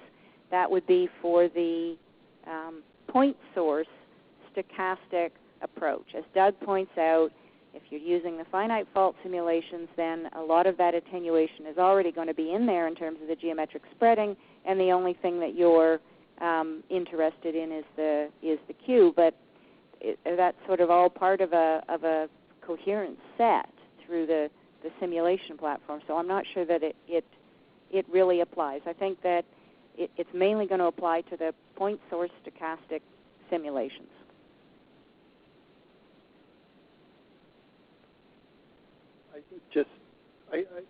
I'm not sure what the scope when you say plot them up is. What range of cases or? Sorry. Okay. So I'm just wondering what is involved with the scope of plotting them up. Can you maybe comment on that, Gail? I guess what I would do is take some sample magnitudes, 5, 6, 7, and look for models that contain both the source and the attenuation. Plot that for a couple of sample frequencies for, say, magnitudes 5, 6, 7 over the full range of distance from 1 to 500 kilometers, and then that's a starting set. And then you go through Justin's models and you see are there rates of attenuation that are really being missed there.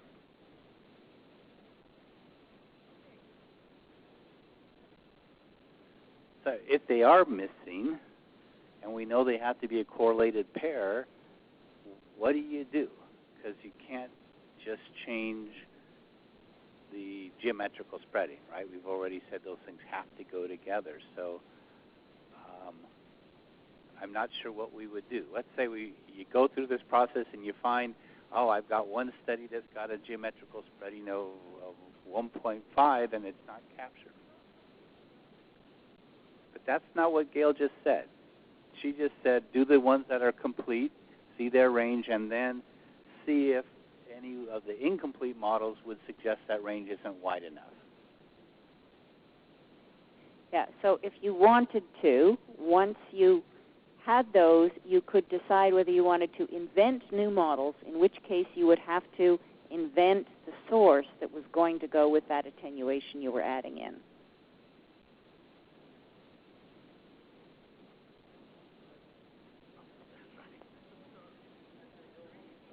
Greedy.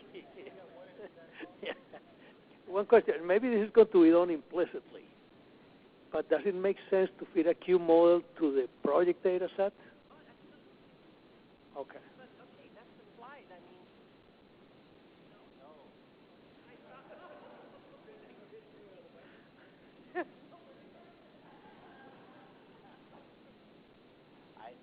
There's a difference in fitting a Q model and fitting a parameter that scales with R, okay, with linear distance. We're doing that, but that's not building a Q model and a geometrical spreading term that all goes into the point source stochastic model. Those are different things. So the fitting of the data set right now is an empirical model. We're hoping we'll do an inversion for Q and geometrical spreading from the data set so we can get it. Maybe what we can do, Gail, is if somebody's model indicates there's a parameter outside the range, this is kind of when John was saying earlier, there might be some other Q models that are more extreme and you haven't captured them. We just constrain that in the regression and then see what the implied other values would be so that we get a correlated set out. I think that's really, something like that has to be done. we appear to have a dissension in the leadership. So yes, what I meant by that, we're not doing a Q model, but we're fitting the data. That's the basis of. Okay. Yes. You'll fit the Q, assuming some geometrical spreading. That's what I meant. We fit the distance scaling model with different geometrical spreading that will span, as we started to discuss, different inch points and all that. Then yes, we fit the data. Okay. It's not a If we review what we talked about yesterday, there's 3 approaches we're using to create peer models, right, that will then be added to the current existing bins of models. One is an empirical one, right? So fitting it with some constraints on how the thing should extrapolate to high magnitudes, but without any preconceived constraint that the spectral shape must be a point source model or whatever it's going to be. So frequency by frequency. That's what we were just talking about in woodwork. The second part is somewhat like what Gail was going through here. As you go through the available literature of correlated sets that are ready to go, we may pick a couple of those and implement them. All right. The third one is deriving point source parameters, and this would be what Walt would be doing, broadband fits to the spectrum where you're fitting Q and you're fitting, or eta and the coefficients, and you're fitting the stress parameter, and those types of things are being derived from that. And from those, we can go back and constrain one to be, pushing out to what maybe is seen in some other relations, and then invert for the other ones so that we have a correlated set, because we know there's such a high trade-off. You've got to get models that or parameters that all fit together. Does that sound reasonable? Gabe, did you want to add something? No. Okay. Dave, you're thinking.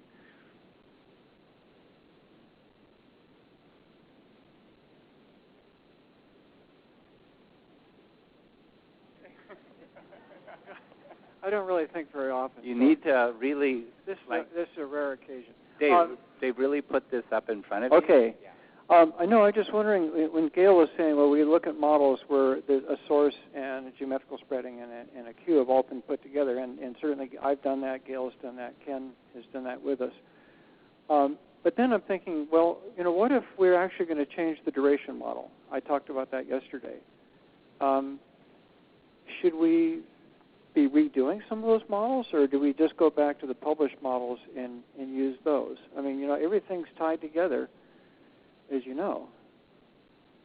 And so what I'm wondering is, if we decide to go with maybe new crustal amps or new path duration, then the delta sigma is going to have to be changed, and I don't know where we stop in this process of changing things. Or the easy thing is just to go to published models and be done with it.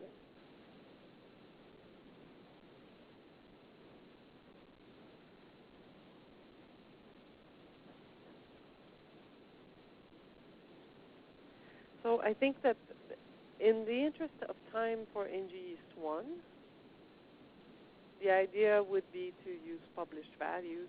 And that was the intent of having Gail go briefly over the essential of those published models.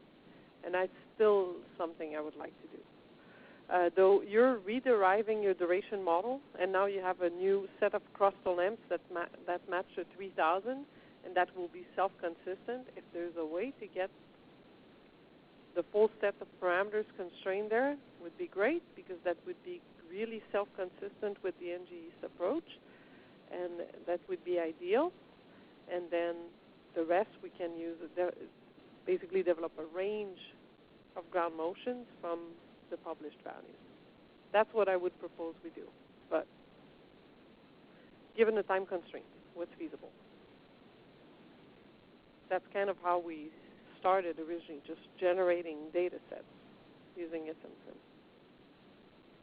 Well, I should tell you, Eric and I are now deriving new adjustment factors for the oscillator for random vibration, and we are using the Derkerigian RMS to peak factors. We're using the Atkinson and Bohr 2014 geometrical spreading, and we're using the new duration function. Yes. So all of that, I mean, should we quit doing the work on that and then go back to the older parameters and rederive those things? No, because this we can, you'll be done tomorrow. Well, this we can run simulations with the previous models using your package, but the ideal is to have this full correlated sets with the new information we have in, because it's consistent with the NG East data set. So I think That's where you should focus your energy, and somebody on a low pay grade like me, I can just run SMSIM for past models.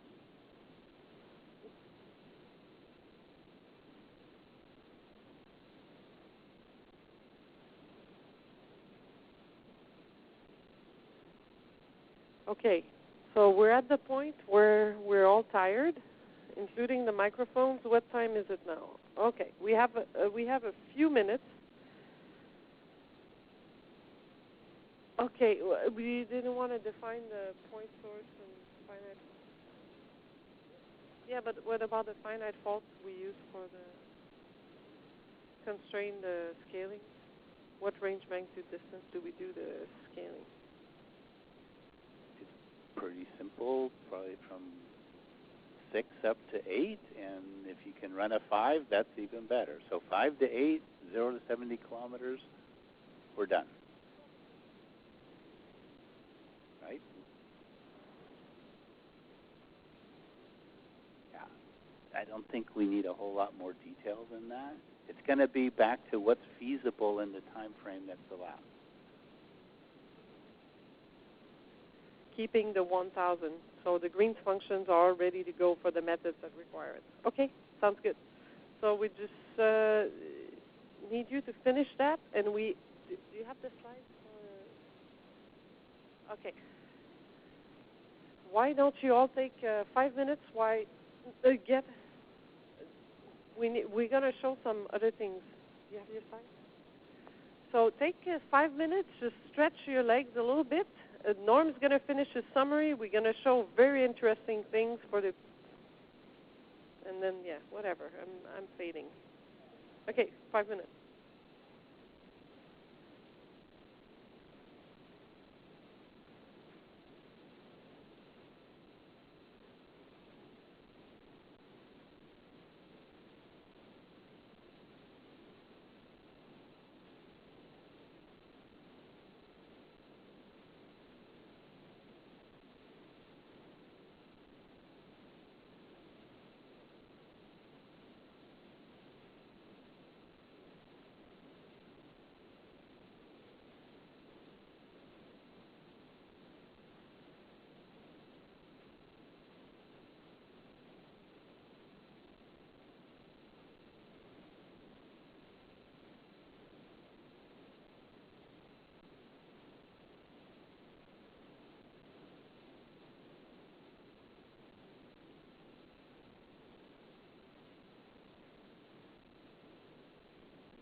Okay, group, let's regroup.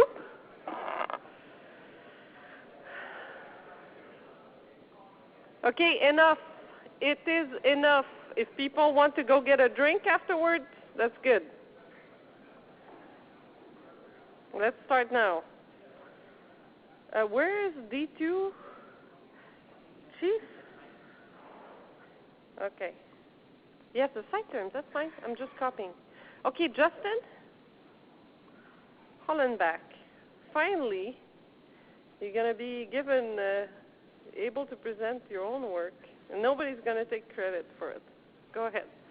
So this is a follow-up on yesterday's discussions of misclassified VS30 sites. So we're switching gears a little bit before we do the summary of the day, just to inject a little bit of new ideas.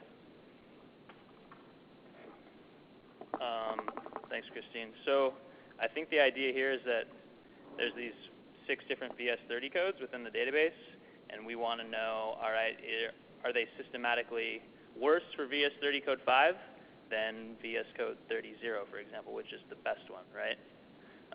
So what Norm asked me to plot up is the site term, standard deviation of the site term, or this phi delta S2S for the 6 different VS30 codes. So this is all of them on the same plot, but let's go through them one at a time.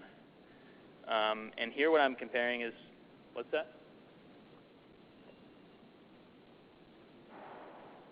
So what are we looking at? Why there are so many points? So this is this is the standard deviation of the site terms. So okay, so you have all your sites. You should get all the one sites standard deviation, no? At each frequency. Yes, but then there are many per frequency, or it's, no, there's just okay, a lot of frequencies that are close together. Okay. Yeah, a lot of frequencies, a lot of frequency points. Yeah.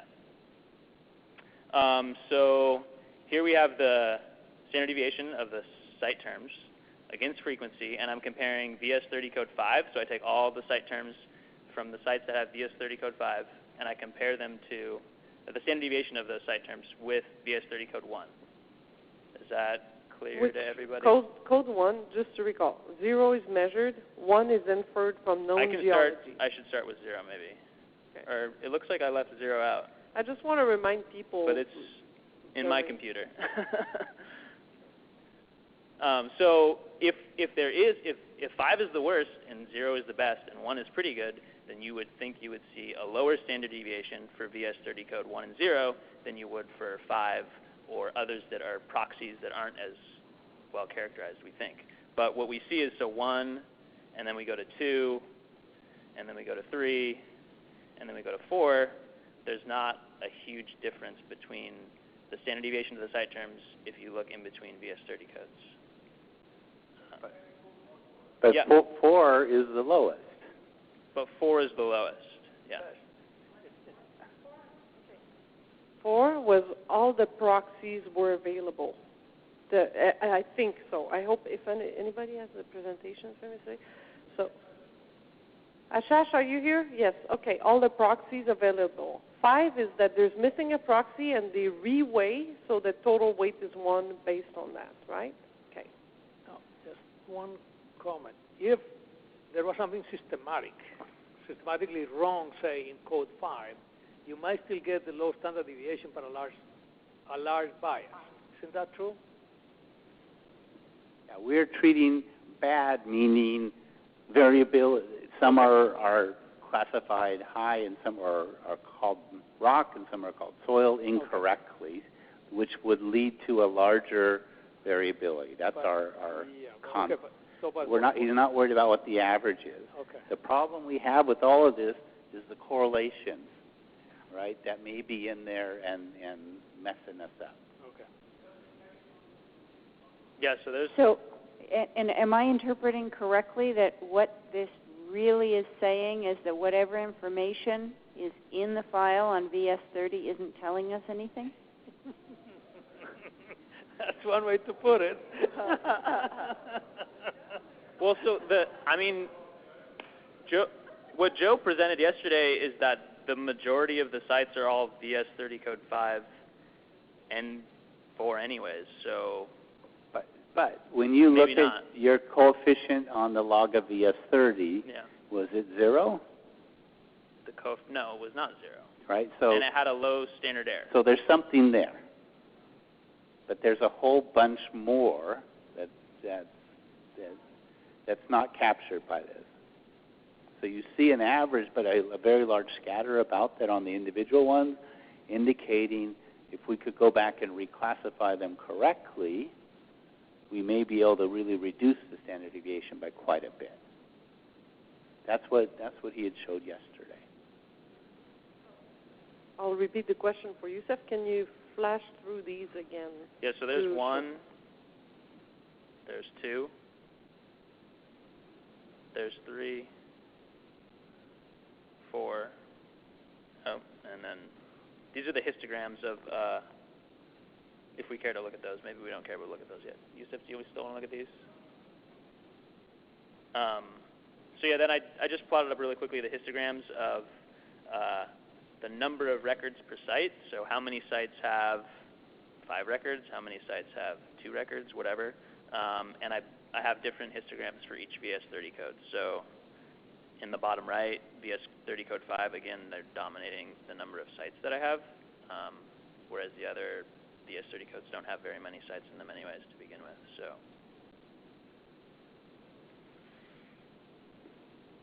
And then I don't know if you want me to show it, but I have a map of the site terms if you want to get into that. Yeah, so let's take 2 minutes and show the map. So one other question was, are the site terms correlated spatially? So I have, what I did is I took the site terms, and these are not binned by VS30 code. These are just all the ones that I have. I did the regression again for inside 300 kilometers. And these are the site locations, and the colors correspond to the site term. So I can get the mouse to work.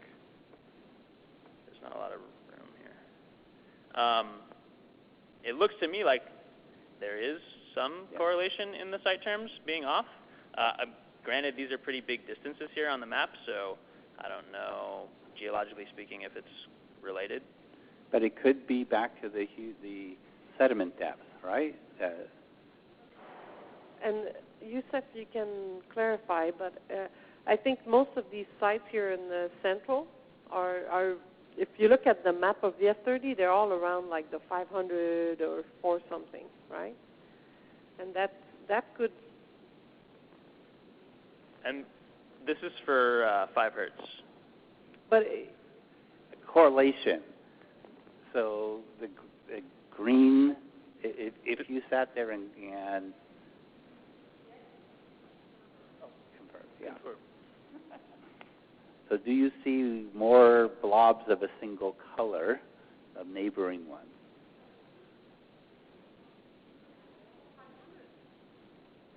But there would be anyway, even if there was perfectly characterized, they would be correlated. Are we looking at this and saying, do we see the ones that are wrong together? Is that what you're trying to see here in this slide? Because they are correlated.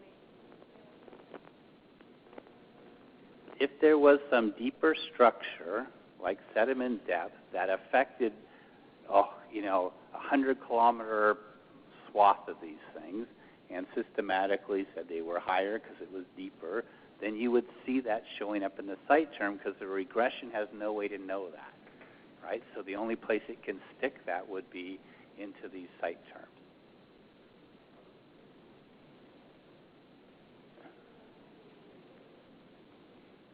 So this is I didn't run this particular regression for sites that were in the Gulf Coast or what we're calling the Gulf Coast. I excluded those for this iteration of the regression. So we have some more to look at, but I think this is worth talking with back to Hash on this we're basically trying to see, is there something that's telling us we've got things either misclassified or other things going on. So he could go and correlate these site terms with the sediment depth term once we have that parameter in there. Right. I think it would be helpful also to look at the rest of the stations as well, to run your regressions so that we can see it in totality. What is there a trend regionally or the specific geology. So just to clarify, this is done with a regression that has a VS30 term in it, and that's what's left, right? That's the delta S2S after you took the VS30 term out. Okay. And again, the constraints on the fact that you don't have that many points here is that it's within 300 kilometers, and then also you need repeated recordings to have something that you think is a reliable site term. So those are trade-offs that. Well, whether it's reliable or not, it's still on the map. Still on there. Yeah. Those are done with the magic of random effects, which can get a site term even with one recording. But if you squint your eyes, Gail, and kind of, we'll do a spatial correlation variogram, okay, so that you can see what's going on. Let's move on. Okay, so for the geology, everything in Missouri, all of Oklahoma, that little splotch in Texas, northwestern Arkansas, almost all of those sites, the soil thickness is probably pretty shallow. And what's unique about those sites, they're all on very thick Paleozoic sections, Paleozoic rock sections.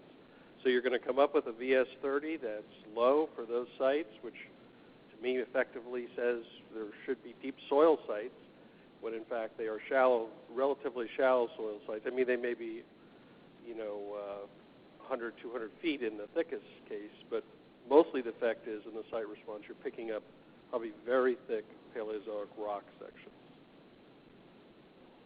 in terms of the geology. Okay. One last comment.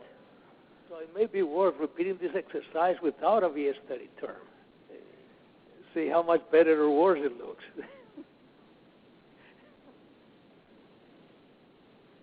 Yes, I was going to propose it, but I didn't want to be slapped by my partner here. Okay. Because the VS30 coefficient is significantly different from 0 in the regression, there's something there. So we can do it just to show you what happens, but you should find you're losing something. It's not going to do better with no VS30 term. There's something there. It's just with all the use of the proxies, and back to what Jeff was talking about, there's sites where the VS30 is not capturing really what's happening. It's a shallow site that's soft, yet we're lumping that with the soft, deep sites, right? But you just said it is significant, so that's yeah. Okay. Thank you, Jeff. So for tomorrow, they want all of the sites done. Okay, but you see where this is going is the point more to show, we're going to look at that. Okay, good. Summary. Norm, come and do your spectacle, and I'm going to correct or write typos and stuff. Oh, you're Norm Abrahamson, so that was just a fluke, the Abrahamson? Okay, cool. Okay, so we're going to just run through 4 or 5 of these things of comments that we had on the epistemic uncertainty treatment that Nico talked about. So in particular, if there was something that you thought would help you understand what's going on or some other examples, mention those. I think we captured them. So easy things. We're going to separate those plots for the common fit of RJB and RUP, where everyone was confused with the blue and the red points, if you remember that far back. So Nico, just plot 4 separate plots, right, to make our life easier. And then it would be good to see the period dependence of the mean model, so we can see if that's coming out smooth. I expect it to be looking like a regular smooth GMPE. Was there anything else you had seen in Nico's plots that needed a different format or explanation? Oh, better projector, so darker symbols, okay, or heavier lines for the one that they all disappeared on. Okay. It probably looked great on his screen, right? Okay, let's move on. Yes. Okay. So this was something that came up in the discussions, actually in the breaks. Are we talking about doing the Salmons maps approach on the Fourier spectrum model, amplitude spectrum, or on the GMPE? Because you could do both. What I would wrote here is if we wanted to capture the existing GMPEs, it's better to do it all in response spectra space so we can bring those in and not just use the new models. But you could be doing this whole thing in the Fourier domain. I think we don't have time to do them both. Right, so I'm going to say no on this. Yes. Okay. No. No on yes. this. No on this. Yes. All right. And then here was the integrating the simulation results.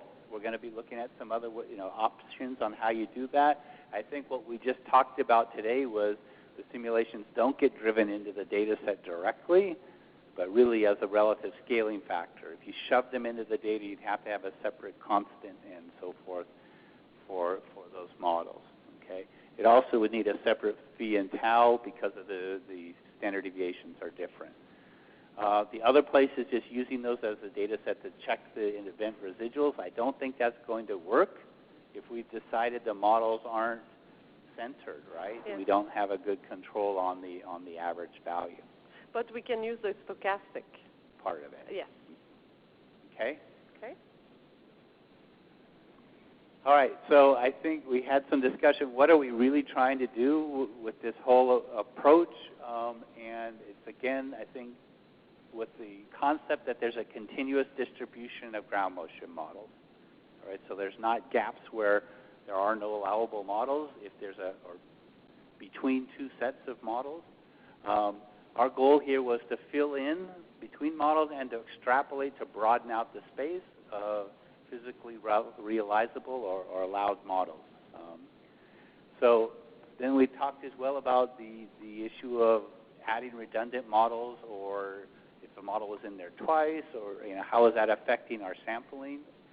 So we talked there if it reduces the variance of the coefficients, okay, the covariance matrix, but you can still get a wide range of models out of the process. When Nico ran 15,000, you're pushing yourself far enough out to the edges of the distribution that you can get there, right? Even if you had narrowed the variance because you had some correlated models in there, all right?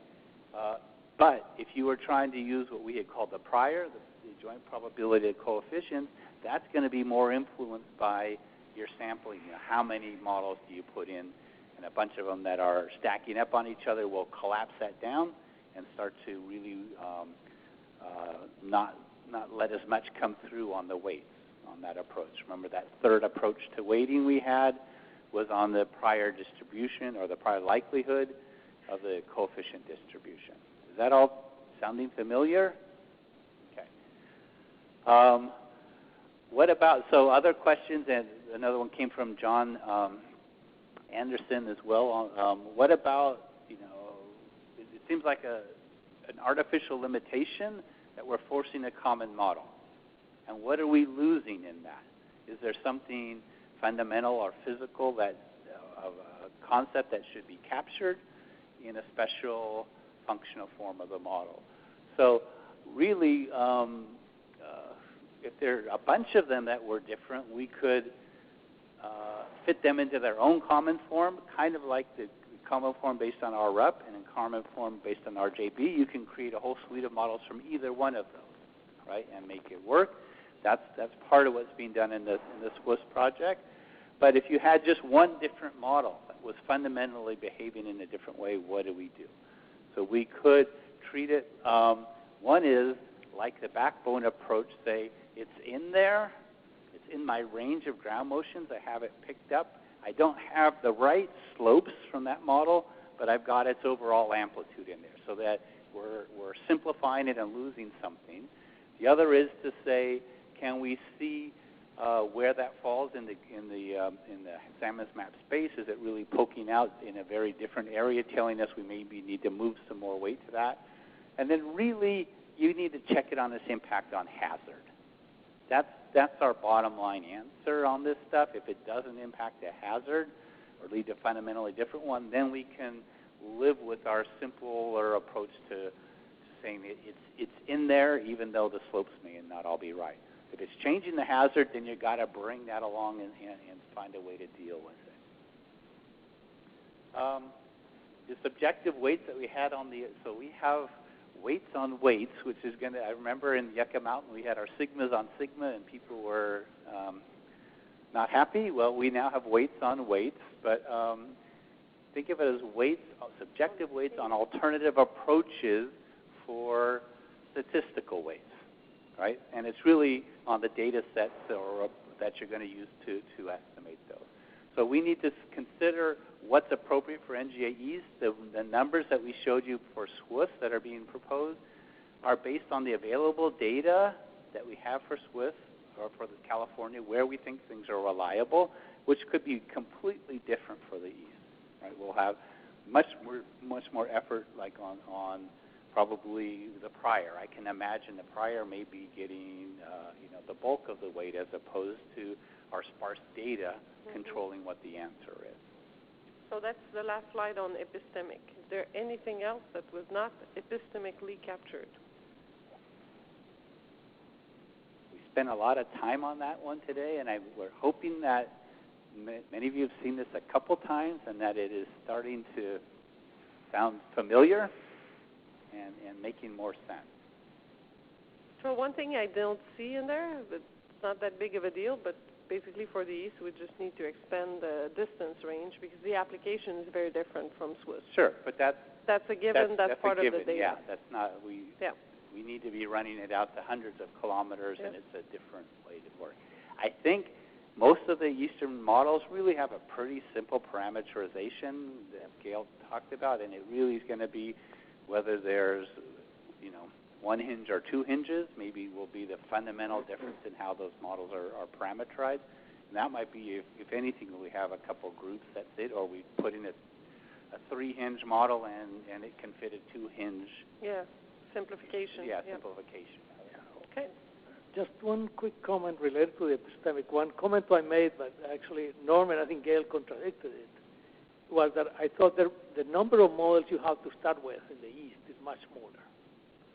There's a lot. There's a lot. They may not all be good models, but there's a lot of models. Okay. USGS considered 13 models, no, to start with, and then we're going to have all the new models. And I don't think we're going to have a shortage.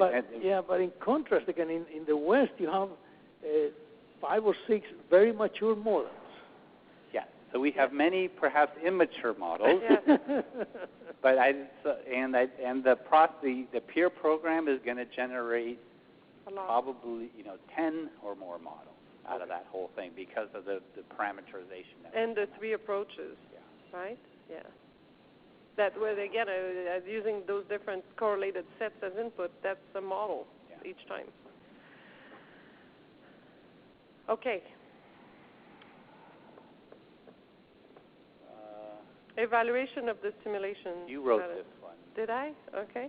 Well, just a summary of things that doesn't really affect us because that part is done. No one metric is sufficient to define the pass-fail. A combination of metrics is more useful, so that's a panel approach. Metrics could be improved to include FAS fit. Right now, even if you wanted to look at that in FAS, there's no point because of different side factors, and time domain metrics would be useful. That's for later, though. That's for later, absolutely. So it's not in GEs, but it's there. So as 14.3 are all usable, quote unquote, according to the panel, up to 200 kilometers for 4.6 to 7.2, with the caveat that we have a lack of records in the near field. But these things kind of go away if we just take the scaling part of those methods.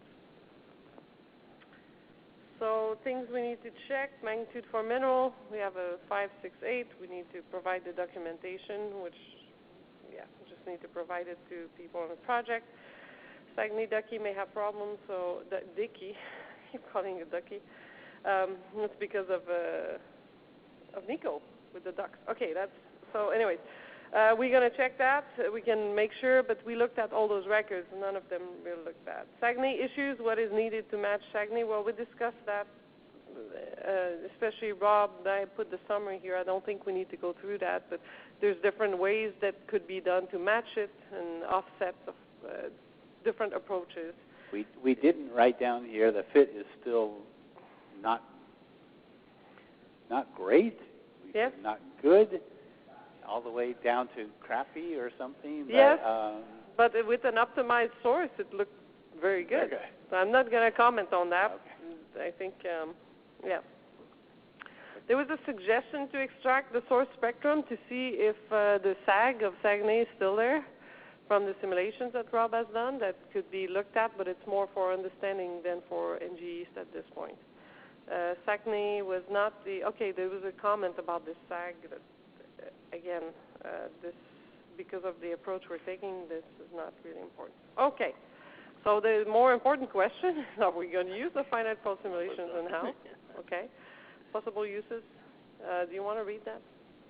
Read it. We talked about this and said if we're going to do anything here, it's for relative scaling. Okay. Forward run. So this is kind of gone too. Well, we don't need. Yeah. So at the end, let's move on because we're going to talk about exactly what. Oh, leave it there, but we're not. That's not how we're going to. Get to the next one. Okay. So. Those are not action items. No, that's just some of the discussion. But forward simulations for finite fault, we're going to take the existing velocity structure, and while there may be some differences, issues that John Anderson pointed out in the capturing depth effects of geometrical spreading at high frequencies, but the methods are stochastic in that range. Cases we're looking at 5.5, 6.5, 7.5, 1 to 70 kilometers, a strike slip and a vertical dip slip case, and the dip slip putting sites on the footwall and the hanging wall. Okay? Super duper. So any questions on the finite fault runs that will be done? We didn't go to 8, and the reason is they get really expensive in terms of run time. And I think we'll probably get enough out of how this thing scales from 6.5 to 7.5. One question, and again, I know it's a small data set, but doesn't the difficulty in trying to fit Saguenay, the fact that some distances you underpredict, some distances you overpredict by a large amount, give you any second thoughts about the way sigma, again, tomorrow's talk, is being characterized based on other regions? Is this sample of outliers small enough that you can exclude it, or does it give you any second thoughts? Let's talk about that tomorrow. But the issue is, are sigmas from other regions applicable to the east, and that needs to be demonstrated.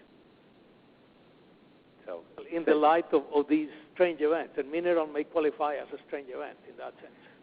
Right. All of them are becoming anomalous events, each one of them. So. Yeah, because there's only but 3. Save that for tomorrow. Okay. That's the last one. Point source parameters. So what we just talked about, start with models that have a full correlated set of parameters to work with. We'll crank them out, implement them. And then the question was the duration models, and do things have to be redone?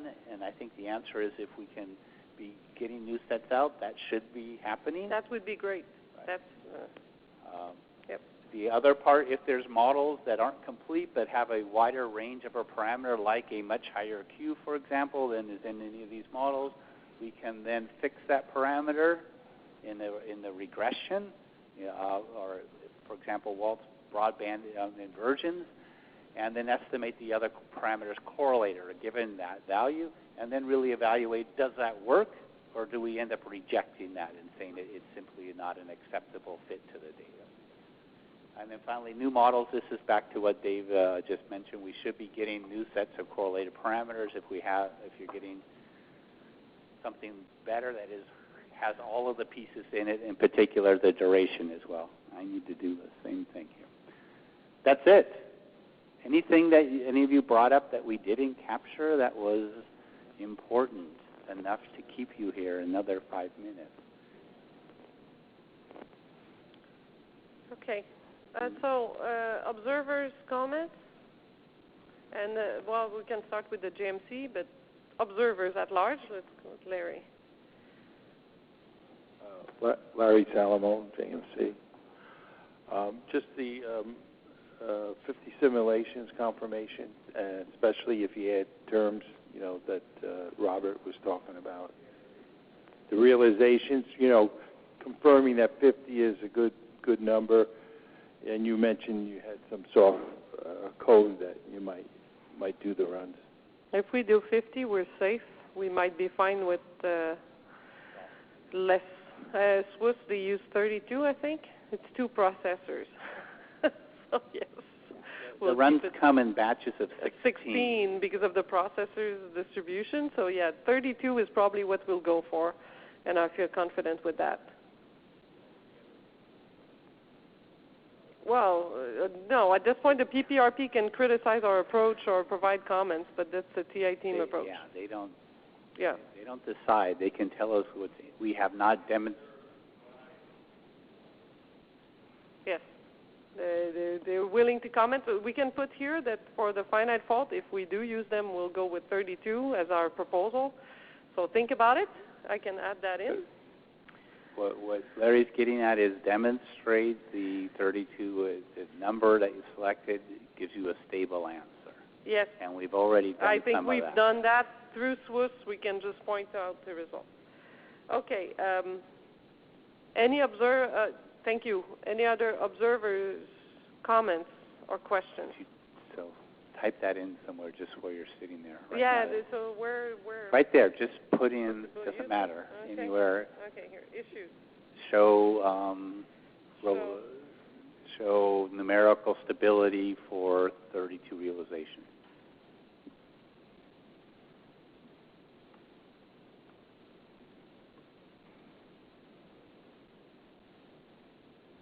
Okay.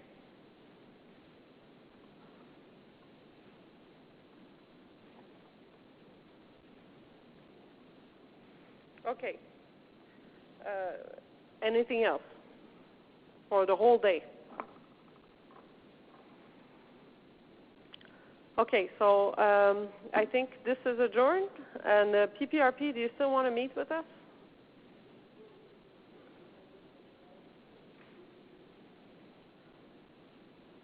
Thank you. Thank you, everyone. Thank you again for all the presenters yesterday and today and everybody who contributed, which is way more than the people who were speaking here. Thank you. Tomorrow, 8 o'clock sharp, because we have only 4 hours tomorrow. Thank you.